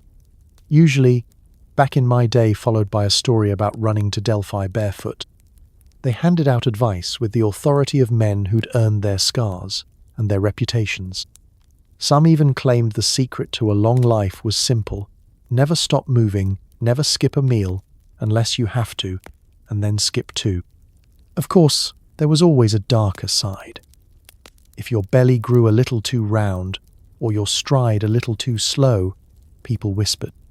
The city was built on discipline, and those who couldn't maintain it sometimes found themselves gently nudged into the background, useful as a warning, not a role model. Still, even as a cautionary tale, you served a purpose. You kept the rest of the city motivated to stick to the program. And really, what's more Spartan than being useful, even in failure? So, as you stretch out tonight and contemplate the joys of elastic waistbands, give thanks that your golden years won't require competitive discus throws or public scrutiny of your midsection. In Sparta, the only thing harder than surviving to old age was surviving it with your dignity and your tunic intact. Up next, the Periocoy, Sparta's non-citizen class, who might just have had it a little easier when it came to body image, if only because nobody was watching quite so closely. Sparta's non-citizen class, the Periocoy, sometimes had a little more belly, but only because they did all the jobs Spartans refused to do, like working and eating lunch. The Periocoy were the ancient world's ultimate essential workers. They lived in the neighbourhoods just outside the city proper, bustling around with sleeves rolled up and actual jobs to do. These were the merchants, craftsmen, blacksmiths, and farmers who kept the Spartan economy running, while the citizen soldiers devoted themselves full-time to perfecting their glistening abs and inventing new ways to critique each other's lunch portions. If you wanted to find someone who knew the taste of a second helping, or even a midday snack, look no further than a perioikos. Life as a perioikos was, by most accounts, a mixed bag. On one hand, you didn't have to endure the Agoge or march for miles behind a grumpy instructor shouting about your body mass index. You could, in theory, eat what you liked, when you liked. A little belly was more likely to draw a shrug than a pointed remark. Nobody was checking your tunic seams at dinner, and your only audience for lunch was probably your own kids, who were just happy you weren't making them practice spear throwing with breadsticks. But don't be fooled, being a perioikos wasn't exactly a free pass to Easy Street. You still had to answer to the city. Spartans depended on you to produce everything they didn't want to dirty their hands with, which meant long hours in the fields, forges, or market stalls. You worked for a living, and if you took too many breaks or showed up looking suspiciously well-fed, the local Spartiate might get nosy. Enjoying the barley a bit too much, are we? Was less a question and more a friendly warning that you were one bakery run away from being volunteered for extra taxes. The Perioikoi walked a strange line. They had no political rights, couldn't vote, and weren't allowed to join the army. But they did enjoy a few perks. Chief among them, nobody cared if you had a muffin top unless you started bragging about it. Spartan society needed your skills and your produce, and as long as you didn't try to muscle into their lean and mean narrative, you could fly under the radar. Occasionally, a particularly plump merchant became the butt of a joke, but it never carried the same sting as it did among full citizens. If anyone rolled their eyes at your lunch portion, you could always point out, "I actually earned this bread." There's an irony here that's almost too delicious. While Spartans bragged about discipline and deprivation, they relied on the Periocoy to make the bread, mend the sandals, and keep the wine flowing. The more food they produced, the leaner the soldiers became, and the more likely the Periocoy were to end up with the last fig in the bowl. If you saw someone in the market humming while snacking on a handful of nuts, chances are it wasn't a Spartan. It was one of these practical, perpetually busy non-citizens. Of course, the Periocoy still had their own status games to play. The wealthiest among them might host bigger feasts or wear slightly fancier tunics, but nobody was impressed by the size of your calves or the cut of your cloak. Skill, savvy, and the ability to fix a broken plough on the fly counted for more than muscle tone. So tonight, as you contemplate your late-night snack, and remember that your job probably doesn't require a six-pack, spare a grateful thought for the Periocoy, the ancient world's quietly content, occasionally chubby, and always essential middle class. In Sparta, being a little round wasn't a scandal as long as you could deliver the goods. Up next, the Helots, whose bodies were shaped by labour and fate, and who had opinions of their own about anyone who sat still too long.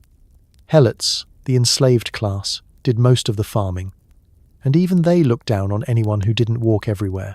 No rest for the round in Sparta. Being a Helot in Sparta meant one thing above all else: work, and not just the 9-to-5 kind of work. More like dawn to dusk, with extra shifts during harvest, planting, and whenever a Spartan had a sudden urge to judge your pace in the field. You'd think, being at the very bottom of the social ladder, the Helots would be left alone when it came to body shaming. Wrong.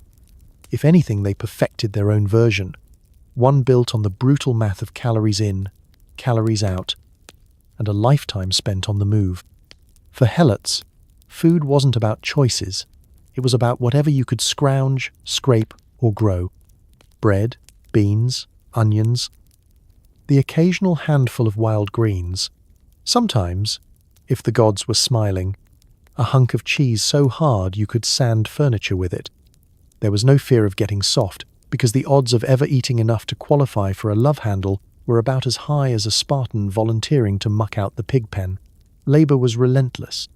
Fields needed tending, livestock needed wrangling, and if a day ever went by without a dozen chores, you'd suspect you'd woken up in Athens by mistake. Walking was a fact of life. Not the pleasant kind you do with a coffee and a podcast, but the grueling, back-and-forth kind that wore down your sandals and your patience. Helots trudged miles every day, ploughing fields, hauling water, delivering goods, and sometimes just following the orders of whichever Spartan happened to be nearby and bored.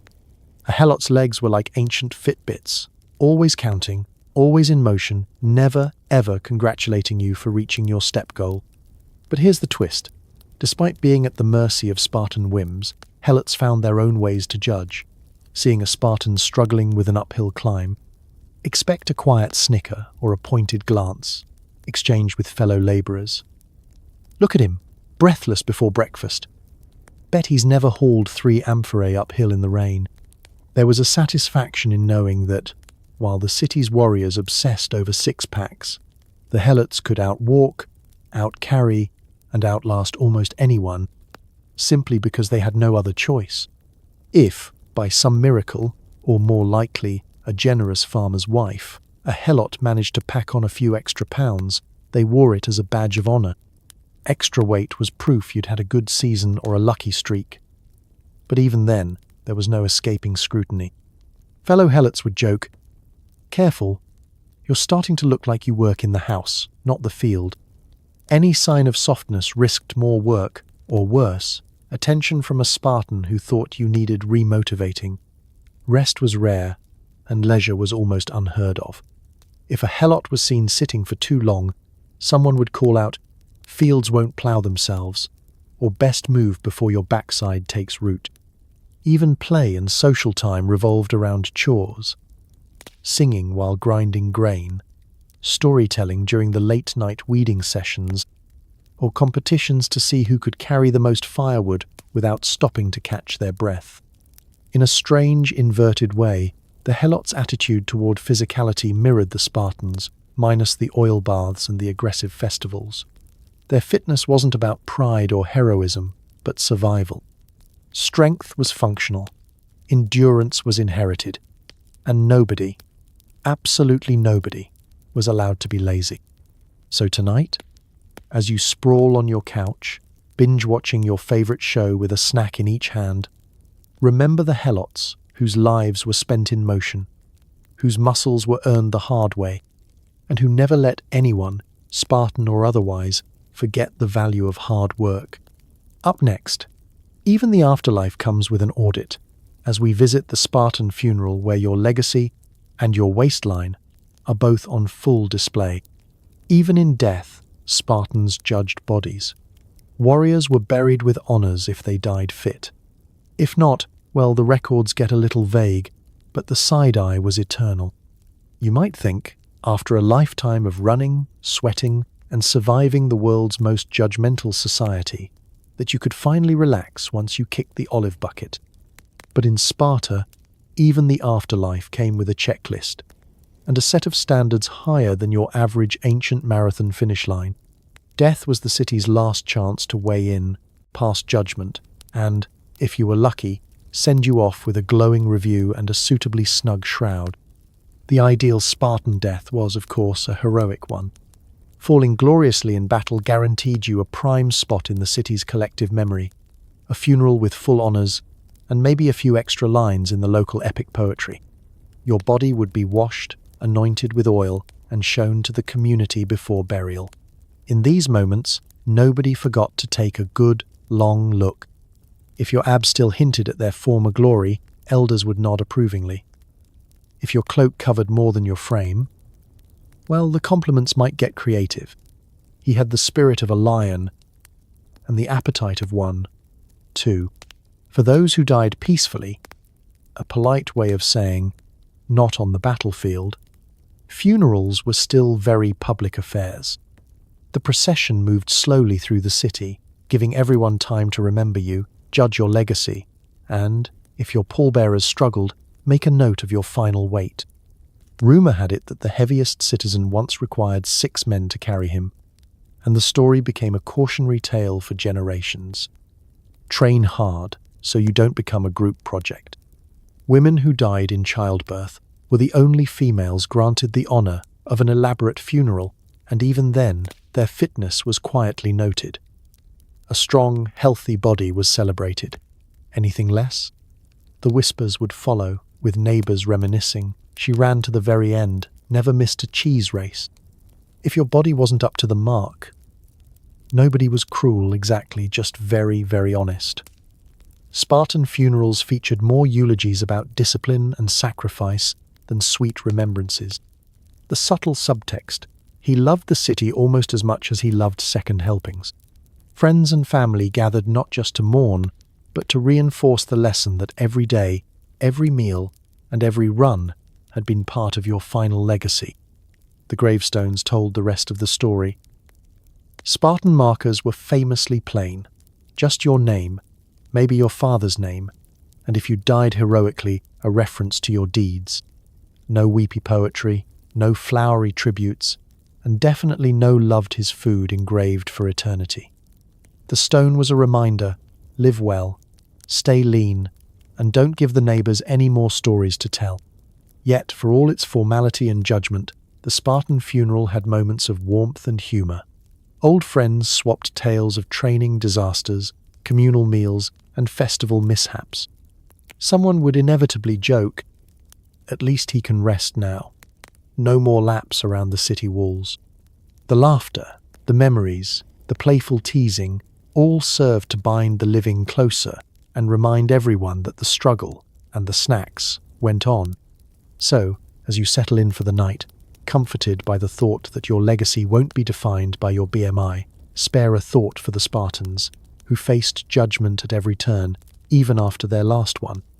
In a city where even death was measured in discipline, the ultimate prize was respect, and maybe a slightly looser shroud. Up next, ancient weight loss tips so desperate they'd make your modern diet seem like a vacation, starting with olive oil, goat sweat, and a heaping side of regret. Spartan fitness hacks included wrestling goats, running up hills, and occasionally just not eating for days. Nothing says self-care like weeping quietly in a field of olives. In the modern world, weight loss is a billion-dollar industry. Smoothie blenders, gym memberships, fitness apps that remind you every 20 minutes that you're still sitting down. But in ancient Sparta, the hacks were simpler, if not exactly more appealing. The rulebook had just 3 pages. Move more, eat less, and if all else fails, make a public example out of whoever looked the softest. Let's start with the most glamorous tip of all, olive oil. Not for drizzling on salads, but for rubbing all over your body. The logic? The more you glistened, the more likely you were to look like you belonged on a pottery vase.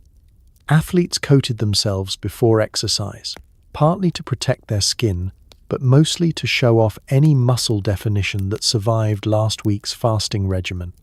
Bonus: after workouts, you'd scrape off the oil, dirt, and several regrets with a curved strigil, marveling at your renewed shininess and possibly slightly less of yourself. Then there was the time-honored tradition of running up and down hills. Spartan trainers believed that a good sprint, preferably while shouting, burned calories and built character. Uphill runs were favored for the double benefit of pain and visible suffering.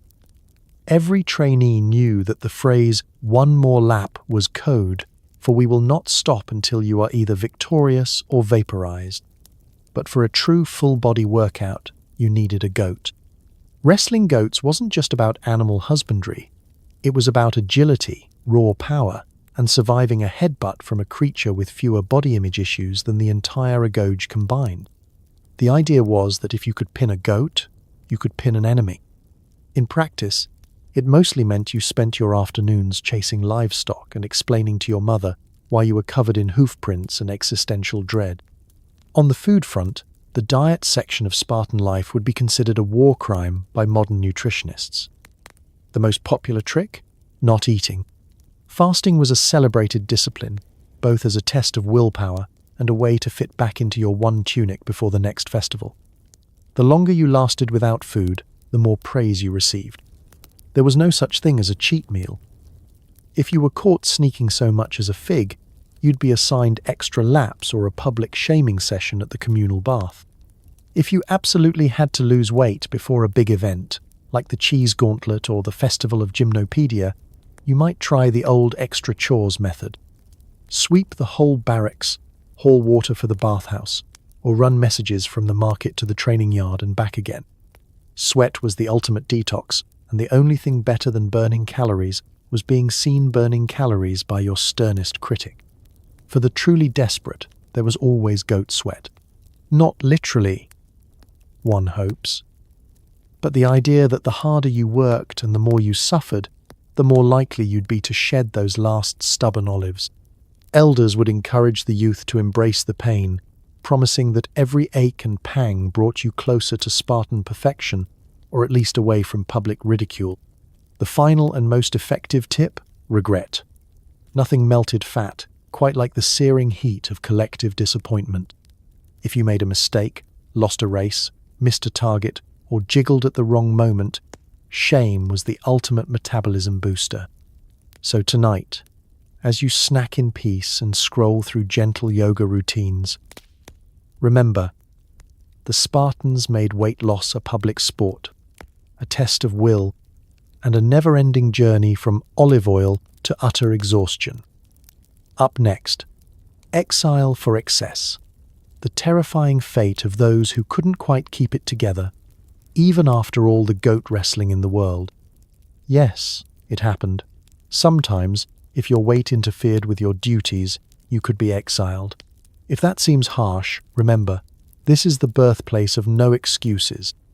Sparta, home of the six-pack and the lifelong sprint, didn't just punish slackers with extra laps or stern lectures. If you went too far, if your girth started to endanger not just your reputation, but the city's razor-thin margin of survival, well, you might be asked to leave altogether. The ancient Spartans, always eager to push the limits of tough love, saw exile not just as a punishment, but as an act of civic hygiene. The process was chillingly simple. First came the whispers, a few snide comments at dinner, a joke from your training partner about carrying extra supplies, or a public sigh when you lagged behind during a city run. The elders would keep an eye on you, marking your progress, or lack thereof. Then, if your performance didn't improve, the warnings grew louder. Remember, Nicias, the shield only works if you can lift it. Eventually, if your softness continued to stand out more than your courage, the Council of Elders would meet, eyebrows knit together, voices low and serious. You could be summoned for a chat, which, in Spartan terms, meant standing silently while being evaluated from every angle. There were no gentle interventions or motivational speeches, just a simple decision. Was your presence in the ranks a risk? If the answer was yes, you were asked to remove yourself from the company of better men. No dramatic speeches, no burning bridges. Just a pointed gesture toward the city gates, and maybe a loaf of barley bread for the road. If you were lucky, exile in ancient Greece was no light matter. For a Spartan, it was a humiliation that cut deeper than any wound from battle. You lost your place in the Syssitia, your right to participate in festivals, and the silent bond of community that had shaped every waking moment of your life. You might end up wandering the countryside, living among people who, unlike Spartans, might greet you with less judgment and more actual food, but the sting of having failed the city never really faded. Sometimes, if you had a particularly sharp tongue or an unusual talent, exile became an accidental vacation. There were stories of ex-Spartans who ended up as trainers in other cities, passing on their misery to a new generation, or as mercenaries whose unique blend of fitness and sarcasm became their calling card. But most lived out their days trying not to wince every time they passed a reflective surface or smelled black broth on the wind. The lesson was always clear. In Sparta, discipline wasn't just a personal virtue. It was the glue holding the entire society together. Too much slack, too much softness, and the whole system began to wobble. The prospect of exile kept everyone sharp, hungry, and, above all else, accountable. No one wanted to be remembered as the one who ate himself out of the phalanx. In the city that produced the world's most terrifying warriors, even your belly had a job to do. Of course, for every tale of exile, there was a cautionary whisper in the Agoge. Don't let your fate be decided by your belt, instructors would say. A Spartan belongs in the line, not on the road. The message was loud, clear, and occasionally delivered by a stern-faced elder shaking his head as he handed you your walking stick.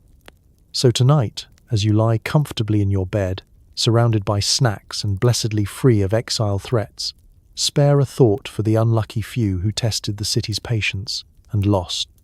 In Sparta, excess wasn't just a sin, it was a one-way ticket to don't let the gates hit you on the way out. Up next, the rarest reward of all, a chubby Spartan making a comeback against every odd and every expectation. Imagine a group of Spartans visiting your local gym, smoothie bar, air conditioning, motivational posters, and towel service. They'd probably weep, and then ask where you hide the cheese. Picture it. The doors to your fitness center slide open with a pleasant whoosh, and in walk a half-dozen sunburnt warriors in threadbare red cloaks, already suspicious of the fact that nobody is yelling at them.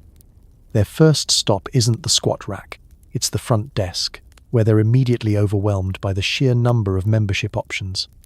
Is there a plan where we pay in goats? One asks. The receptionist blinks, consults the policy manual, and eventually points toward the smoothie bar. If a Spartan made it past the front desk, he'd find a landscape so alien, so soft, so scented, he'd assume he'd wandered into Elysium, or maybe a new branch of Athens. Motivational posters line the walls. "You're stronger than you think," proclaims one, next to a photo of a grinning influencer clutching a suspiciously large carrot. In Sparta, the only motivational poster was your neighbor sprinting past you so you didn't get called soft at dinner. Then comes the gym floor. The Spartans, warriors who grew up running barefoot over rocks and wrestling goats for fun, find themselves surrounded by climate-controlled treadmills, elliptical trainers, and adjustable resistance machines. One bold soul climbs aboard a stationary bike and starts pedaling furiously. After a minute, he looks around, frowning. Where does it go? Why are we not moving? Another tries a rowing machine and is almost offended that it leads nowhere, while his friend lifts a dumbbell and asks, "Does this turn into a spear, or is it just heavy?" The free towel service is a source of genuine confusion. In Sparta, if you wanted a towel, you wove it yourself, preferably out of something scratchy enough to remind you to run faster next time. The smoothie bar is the biggest hit. Honey, yogurt, fruit, maybe even a little nut butter. "How many olives do I have to sacrifice for one of these?" asks the guy with the biggest biceps and the smallest patience. They down the drinks in one gulp, then spend 20 minutes trying to figure out the protein powder. And then, the pièce de résistance. Group fitness classes. Spartans watch as people perform yoga, stretch, and talk about mindful breathing. In Sparta, the only time you were mindful of your breath was when an instructor was yelling at you for breathing too loudly. The spinning class devolves into a contest of who can pedal the fastest, and someone inevitably suggests adding live goats for authenticity. By the end, a handful of exhausted gym-goers are desperately trying not to make eye contact with the men in red cloaks. Modern gym etiquette would puzzle the ancient visitors. Nobody's allowed to yell, and certainly nobody can call you bread storage if you lag behind. There's air conditioning for Zeus's sake. If you overheat, you don't get assigned extra laps, you get a cool towel and a bottle of water. The Spartans marvel at the mirrors, the foam rollers, the baskets of fresh fruit, and the total absence of public weigh-ins. "How do you know if you've shamed your family?" someone asks, genuinely puzzled. Before they leave, a Spartan sidles up to the front desk, arms crossed, and asks, "And where exactly do you keep the cheese altar?" The attendant, wisely, just points toward the deli next door. So as you finish your workout, grateful for the gentle encouragement of your gym app and the merciful privacy of modern life, remember, Spartans would not have understood leg day. For them, every day was leg day, every meal a public spectacle, and every ounce of comfort a potential threat to the state. Up next, the real legacy of Spartan fitness culture and why no excuses still echoes, softly, every time you skip the gym for a nap. You thought modern sleepovers were awkward? Spartan kids slept in barracks, on straw mats, with 30 other sweaty 9-year-olds, all under orders to wake up and wrestle at dawn. If you snored, you woke up with a foot in your face. If you drooled, you got called Riverboy for a year. Pillow fights? More like surprise group squats until someone throws up. Forget the cozy image of a living room fort, pajamas with cartoon sheep, and a midnight snack marathon. In Sparta, a sleepover was less a gentle rite of passage, and more like getting drafted into a very itchy, very loud youth boot camp. Comfort was not on the guest list. Instead of pajamas, the ancient Spartan sleep uniform was a single scratchy tunic, if you were lucky. The only plushie was the family goat, who, if present, had seniority over the mattress. The barracks themselves were a masterpiece in minimalism. Walls decorated with motivational slogans, "Think pain is weakness," leaving the phalanx scrawled in charcoal. Windows wide open to the cold, and lighting provided by whichever child lost the last round of who can balance on one leg the longest and got torch duty. Every child had a straw mat, which might have been stuffed with actual straw if you were fortunate, or just something that smelled like it once met a goat. Blankets were rare. The preferred method of warmth? Pile up in the middle and hope the combined body heat outpaced the draft. As for sleeping arrangements, there was a strict pecking order. The fastest and strongest claimed the best spots near the wall, less exposure to surprise attacks from a sleepwalker or an overzealous wrestling practice. The slowpokes got the dreaded center spots, where you were guaranteed at least 3 accidental elbows per night and a front row seat to midnight burping contests. Lights out did not mean silence. No sooner had the last good night, don't let the spear bug's bite be mumbled, then the snoring symphony would begin. Anyone who made too much noise found themselves the subject of next morning's impromptu silence drill, where the only acceptable volume was the sound of your own suffering. Droolers had it worse. In a culture that weaponized shame for the greater good, earning a nickname like River Boy or Sleep Swimmer was a badge you'd wear all year, especially if the straw mat needed wringing out. Of course, nobody actually got a full night's rest. Spartan instructors, who may or may not have been vampires, prowled the halls, eager to spot slackers. Just when you started to drift off, the shrill call would ring out. Up! Wrestle your neighbour, now switch. Half asleep and fully disoriented, you'd find yourself in a tangle of limbs, the sweet scent of hay mixing with the panic of being put into a headlock by the kid who'd eaten an extra fig at dinner.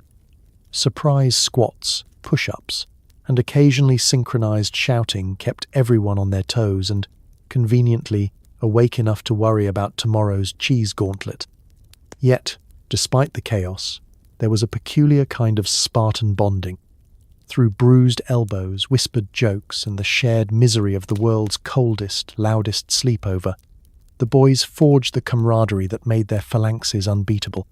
Friendships were welded in the fires of collective embarrassment and midnight athletic drills, and nobody forgot the lessons learned under those drafty barracks roofs. So tonight, as you curl up in your own bed, alone, blessedly undisturbed, with soft pajamas and nobody judging your sleep face, spare a moment for the Spartan kids. Their sleepovers were a test of strength, endurance, and tolerance for both snoring and shame. In the end, they survived not because of their comfort, but in spite of it. Up next, the gentle art of rest days in Sparta, a tradition that, spoiler alert, didn't actually exist. Feeling unwell? In Sparta, the only medical advice is train harder and eat fewer figs. Doctors didn't hand out prescriptions. They handed you a rock and told you to run up a mountain. Coughing, wheezing, or spraining your ankle was universally cured by being shamed in public and prescribed extra laps. Bed rest was considered a sign of moral decay. In the modern world, a trip to the doctor usually involves forms, polite questions, and a gentle let's get you feeling better. In Sparta, a doctor's visit felt more like a hostile job interview. Walk in with a limp, a cough, or a suspiciously swollen ankle, and the doctor, who doubled as a gym coach and part-time motivational speaker, would size you up with all the compassion of a granite statue. Where does it hurt? Was usually followed by, well, don't let it hurt there next time. There were no stethoscopes, no waiting rooms with soft jazz, and certainly no candy at the front desk. Spartan medicine was straightforward. If you can still stand, you can still train. If you can't stand, well, you'd better get started on those push-ups anyway. Complaining was strictly forbidden. Every groan was met with an eye roll or a stern lecture about the dangers of weakness. A runny nose earned you a handful of sage and a quick jog around the city walls, preferably until your nose stopped running out of either health or sheer exhaustion. Sprained wrist? Just use the other hand. Shin splints? Good. Now both legs are equally sore. If you dared request bed rest, you'd be treated to a public diagnosis of softness. This wasn't just a private judgment. It was a public service announcement. Instructors and elders might gather the Agoge for an impromptu seminar on the dangers of indulgence, with you as the unwilling case study. See? One day he skips a run, the next he's asking for a pillow and a hot meal. Slippery slope to Athens. Even legitimate illnesses were seen as personal failings. Fever? Clearly, your discipline wavered. Coughing? Must have been from skipping morning drills. For a truly serious case, a doctor might actually break out the ancient medical kit, a collection of dubious herbs, a bronze knife, and the world's most judgmental eyebrow. If you were lucky, you got a compress of something that smelled like week-old olives, and a suggestion to breathe less dramatically. The only time a Spartan doctor showed real concern was if your injury risked infecting the group. Broken bones could be splinted, wounds stitched, quickly without much fuss. But rest and recovery were expected to be as brief as humanly possible. If you asked how long before you could rejoin drills, the answer was always, "You're already late." There was, however, a strange camaraderie in all this toughness. Friends would visit not to cheer you up, but to insult you into getting better. Still lying there? The goats heal faster than you. Occasionally, someone might sneak you a fig or a scrap of bread, strictly under the table, but only if you promised to make a comeback and not embarrass the whole mess group again. Even mothers weren't immune from the Spartan prescription. Oh, you're tired? Drink water, lift something heavy, and remember, the city doesn't run on excuses. So tonight, as you nurse your sniffles from the comfort of your own bed, with tissues, soup, and sympathetic faces all around, give thanks you never had to see a Spartan doctor. In their world, there was no greater illness than softness. And the only cure was public shame. And running, always running. Up next, the non-existent concept of rest day in Sparta, and why overtraining was basically a badge of honor, or at least a good way to avoid being called River Boy again. Every so often, Sparta hosted diplomats and guests from other Greek cities, people who brought gifts, gossip, and, shockingly, carbs. Watching a Spartan eye, a foreign pastry, was like watching a wolf consider a salad. Eat too much, and you'd be the next day's lesson in what happens when you trust outsiders and gluten. The air on these rare occasions crackled with nervous energy. Spartan mess halls, normally so austere they made prison cafeterias look indulgent, suddenly filled with strange aromas, honey cakes, sugared fruits, baked cheese wrapped in golden dough. Foreign visitors arrived, draped in colourful cloaks and speaking in sentences that always seemed to include just a little taste. The table, usually a battlefield of discipline, became a culinary minefield. The elders eyed every plate with suspicion, while the children looked at the spread like it was a miracle from the gods, or at least from Athens. Spartans prided themselves on self-control, but let's be honest. Nobody's resolve is indestructible in the presence of fresh baklava. The first to break was always the youngest, scooping up something sticky and sweet while the adults tried to look unimpressed. A few grizzled warriors would risk a sliver of sweet bread, their faces frozen in a careful mask of disdain. Just making sure it isn't poisoned, they'd grumble, all while going back for seconds, purely for the sake of the city's safety, of course. Foreigners, meanwhile, didn't understand the unspoken rules. They urged Spartans to try everything. It's only polite. It's a festival. Live a little. The bravest Spartans gave in, biting gingerly into cakes dusted with sugar, pastries filled with cheese, and fruits so ripe they practically apologized for not being barley. For a moment, the entire mess hall relaxed. People laughed, children sneaked extra honey figs, and even the sternest elder allowed a crumb of joy to reach his lips. But this was Sparta, so the good times never lasted. As soon as the last guests left, it was time for the reckoning. The elders would launch into speeches about the dangers of softness and the sneaky wiles of foreign flour. If you had so much as a crumb on your tunic, you'd be volunteered for double drills the next morning.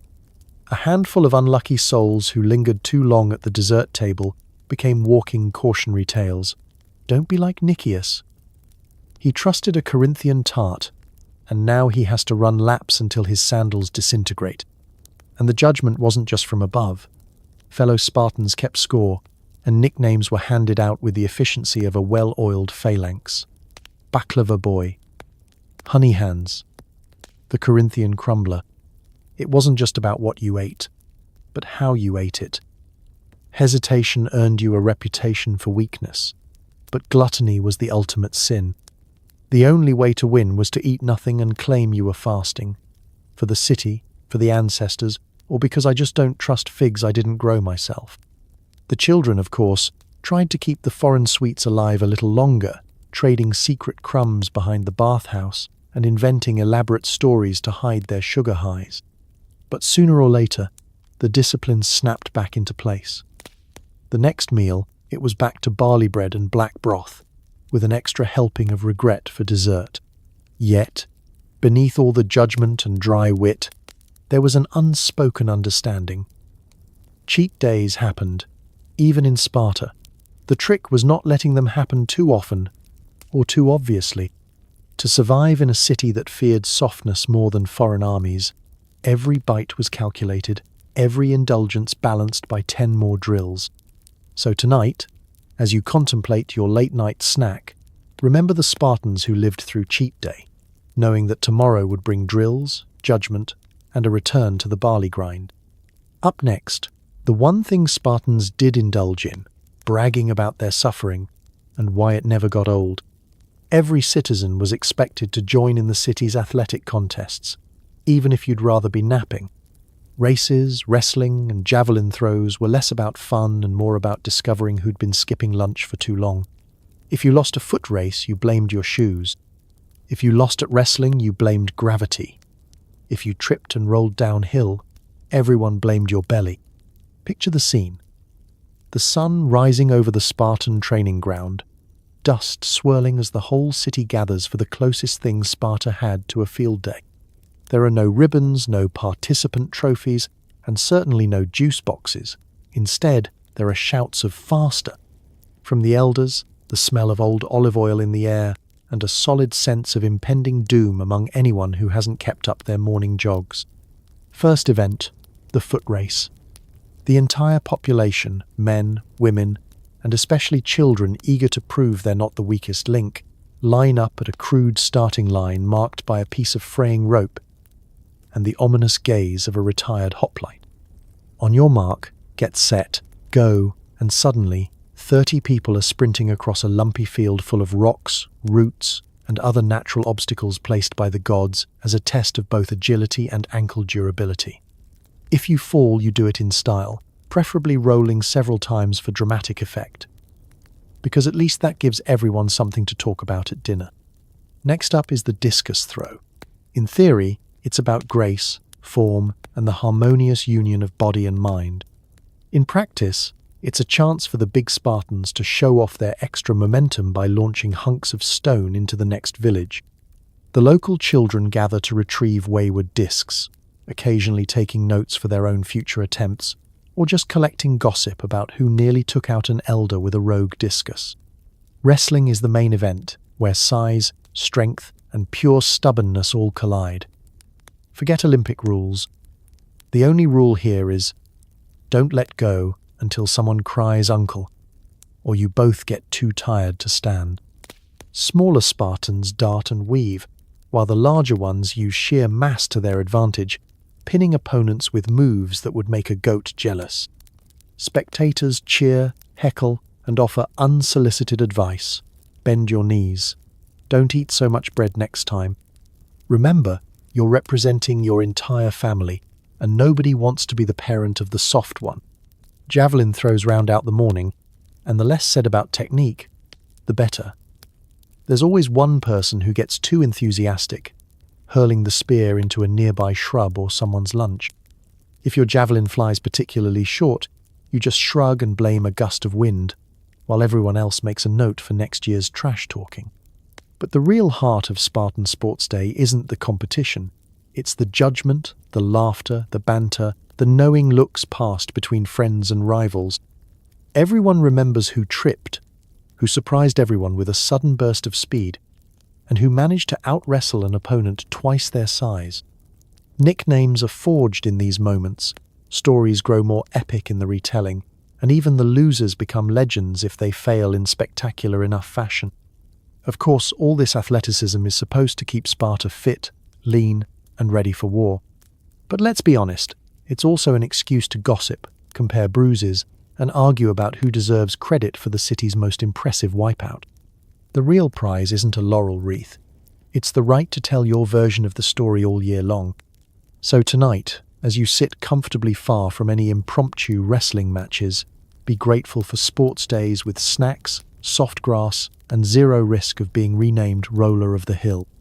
Up next, Spartans suffering as a source of pride, and why every ache, bruise, and lost lunch was really just one more story to brag about.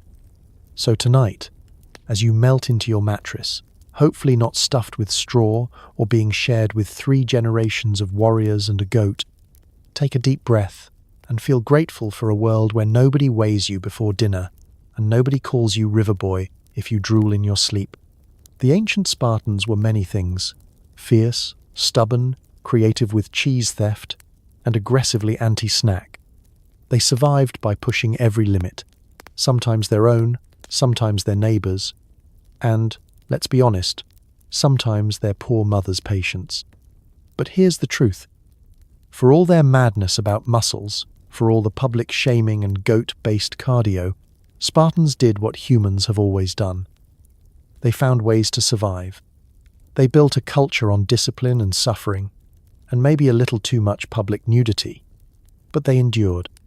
Even those who struggled with a little extra softness, who failed a weigh-in or two, kept getting back up, finding new ways to belong, or, at the very least, inventing creative excuses for why their tunic didn't fit that week. So as you drift off tonight, maybe send a silent thank you to those tough, weird ancestors, the ones who ran barefoot over stones, who got whipped for cheese, who judged themselves and each other with merciless wit and stubborn pride. They're proof that people can survive almost anything: hunger, cold, peer pressure, and even mandatory dance festivals in the nude. History is uncomfortable, ridiculous, and sometimes harsh. But it's also a story of resilience, community, and a little bit of hope, usually served with a side of olives and a stern warning not to eat too much. So tuck yourself in, stretch out without fear, and let the quiet of the night settle around you. Tomorrow, you get to wake up with the miracle of central heating breakfast options and the sweet, sweet freedom to skip leg day forever. Sleep well, dream strange, and remember, even the fiercest warriors once feared the scale. Good night.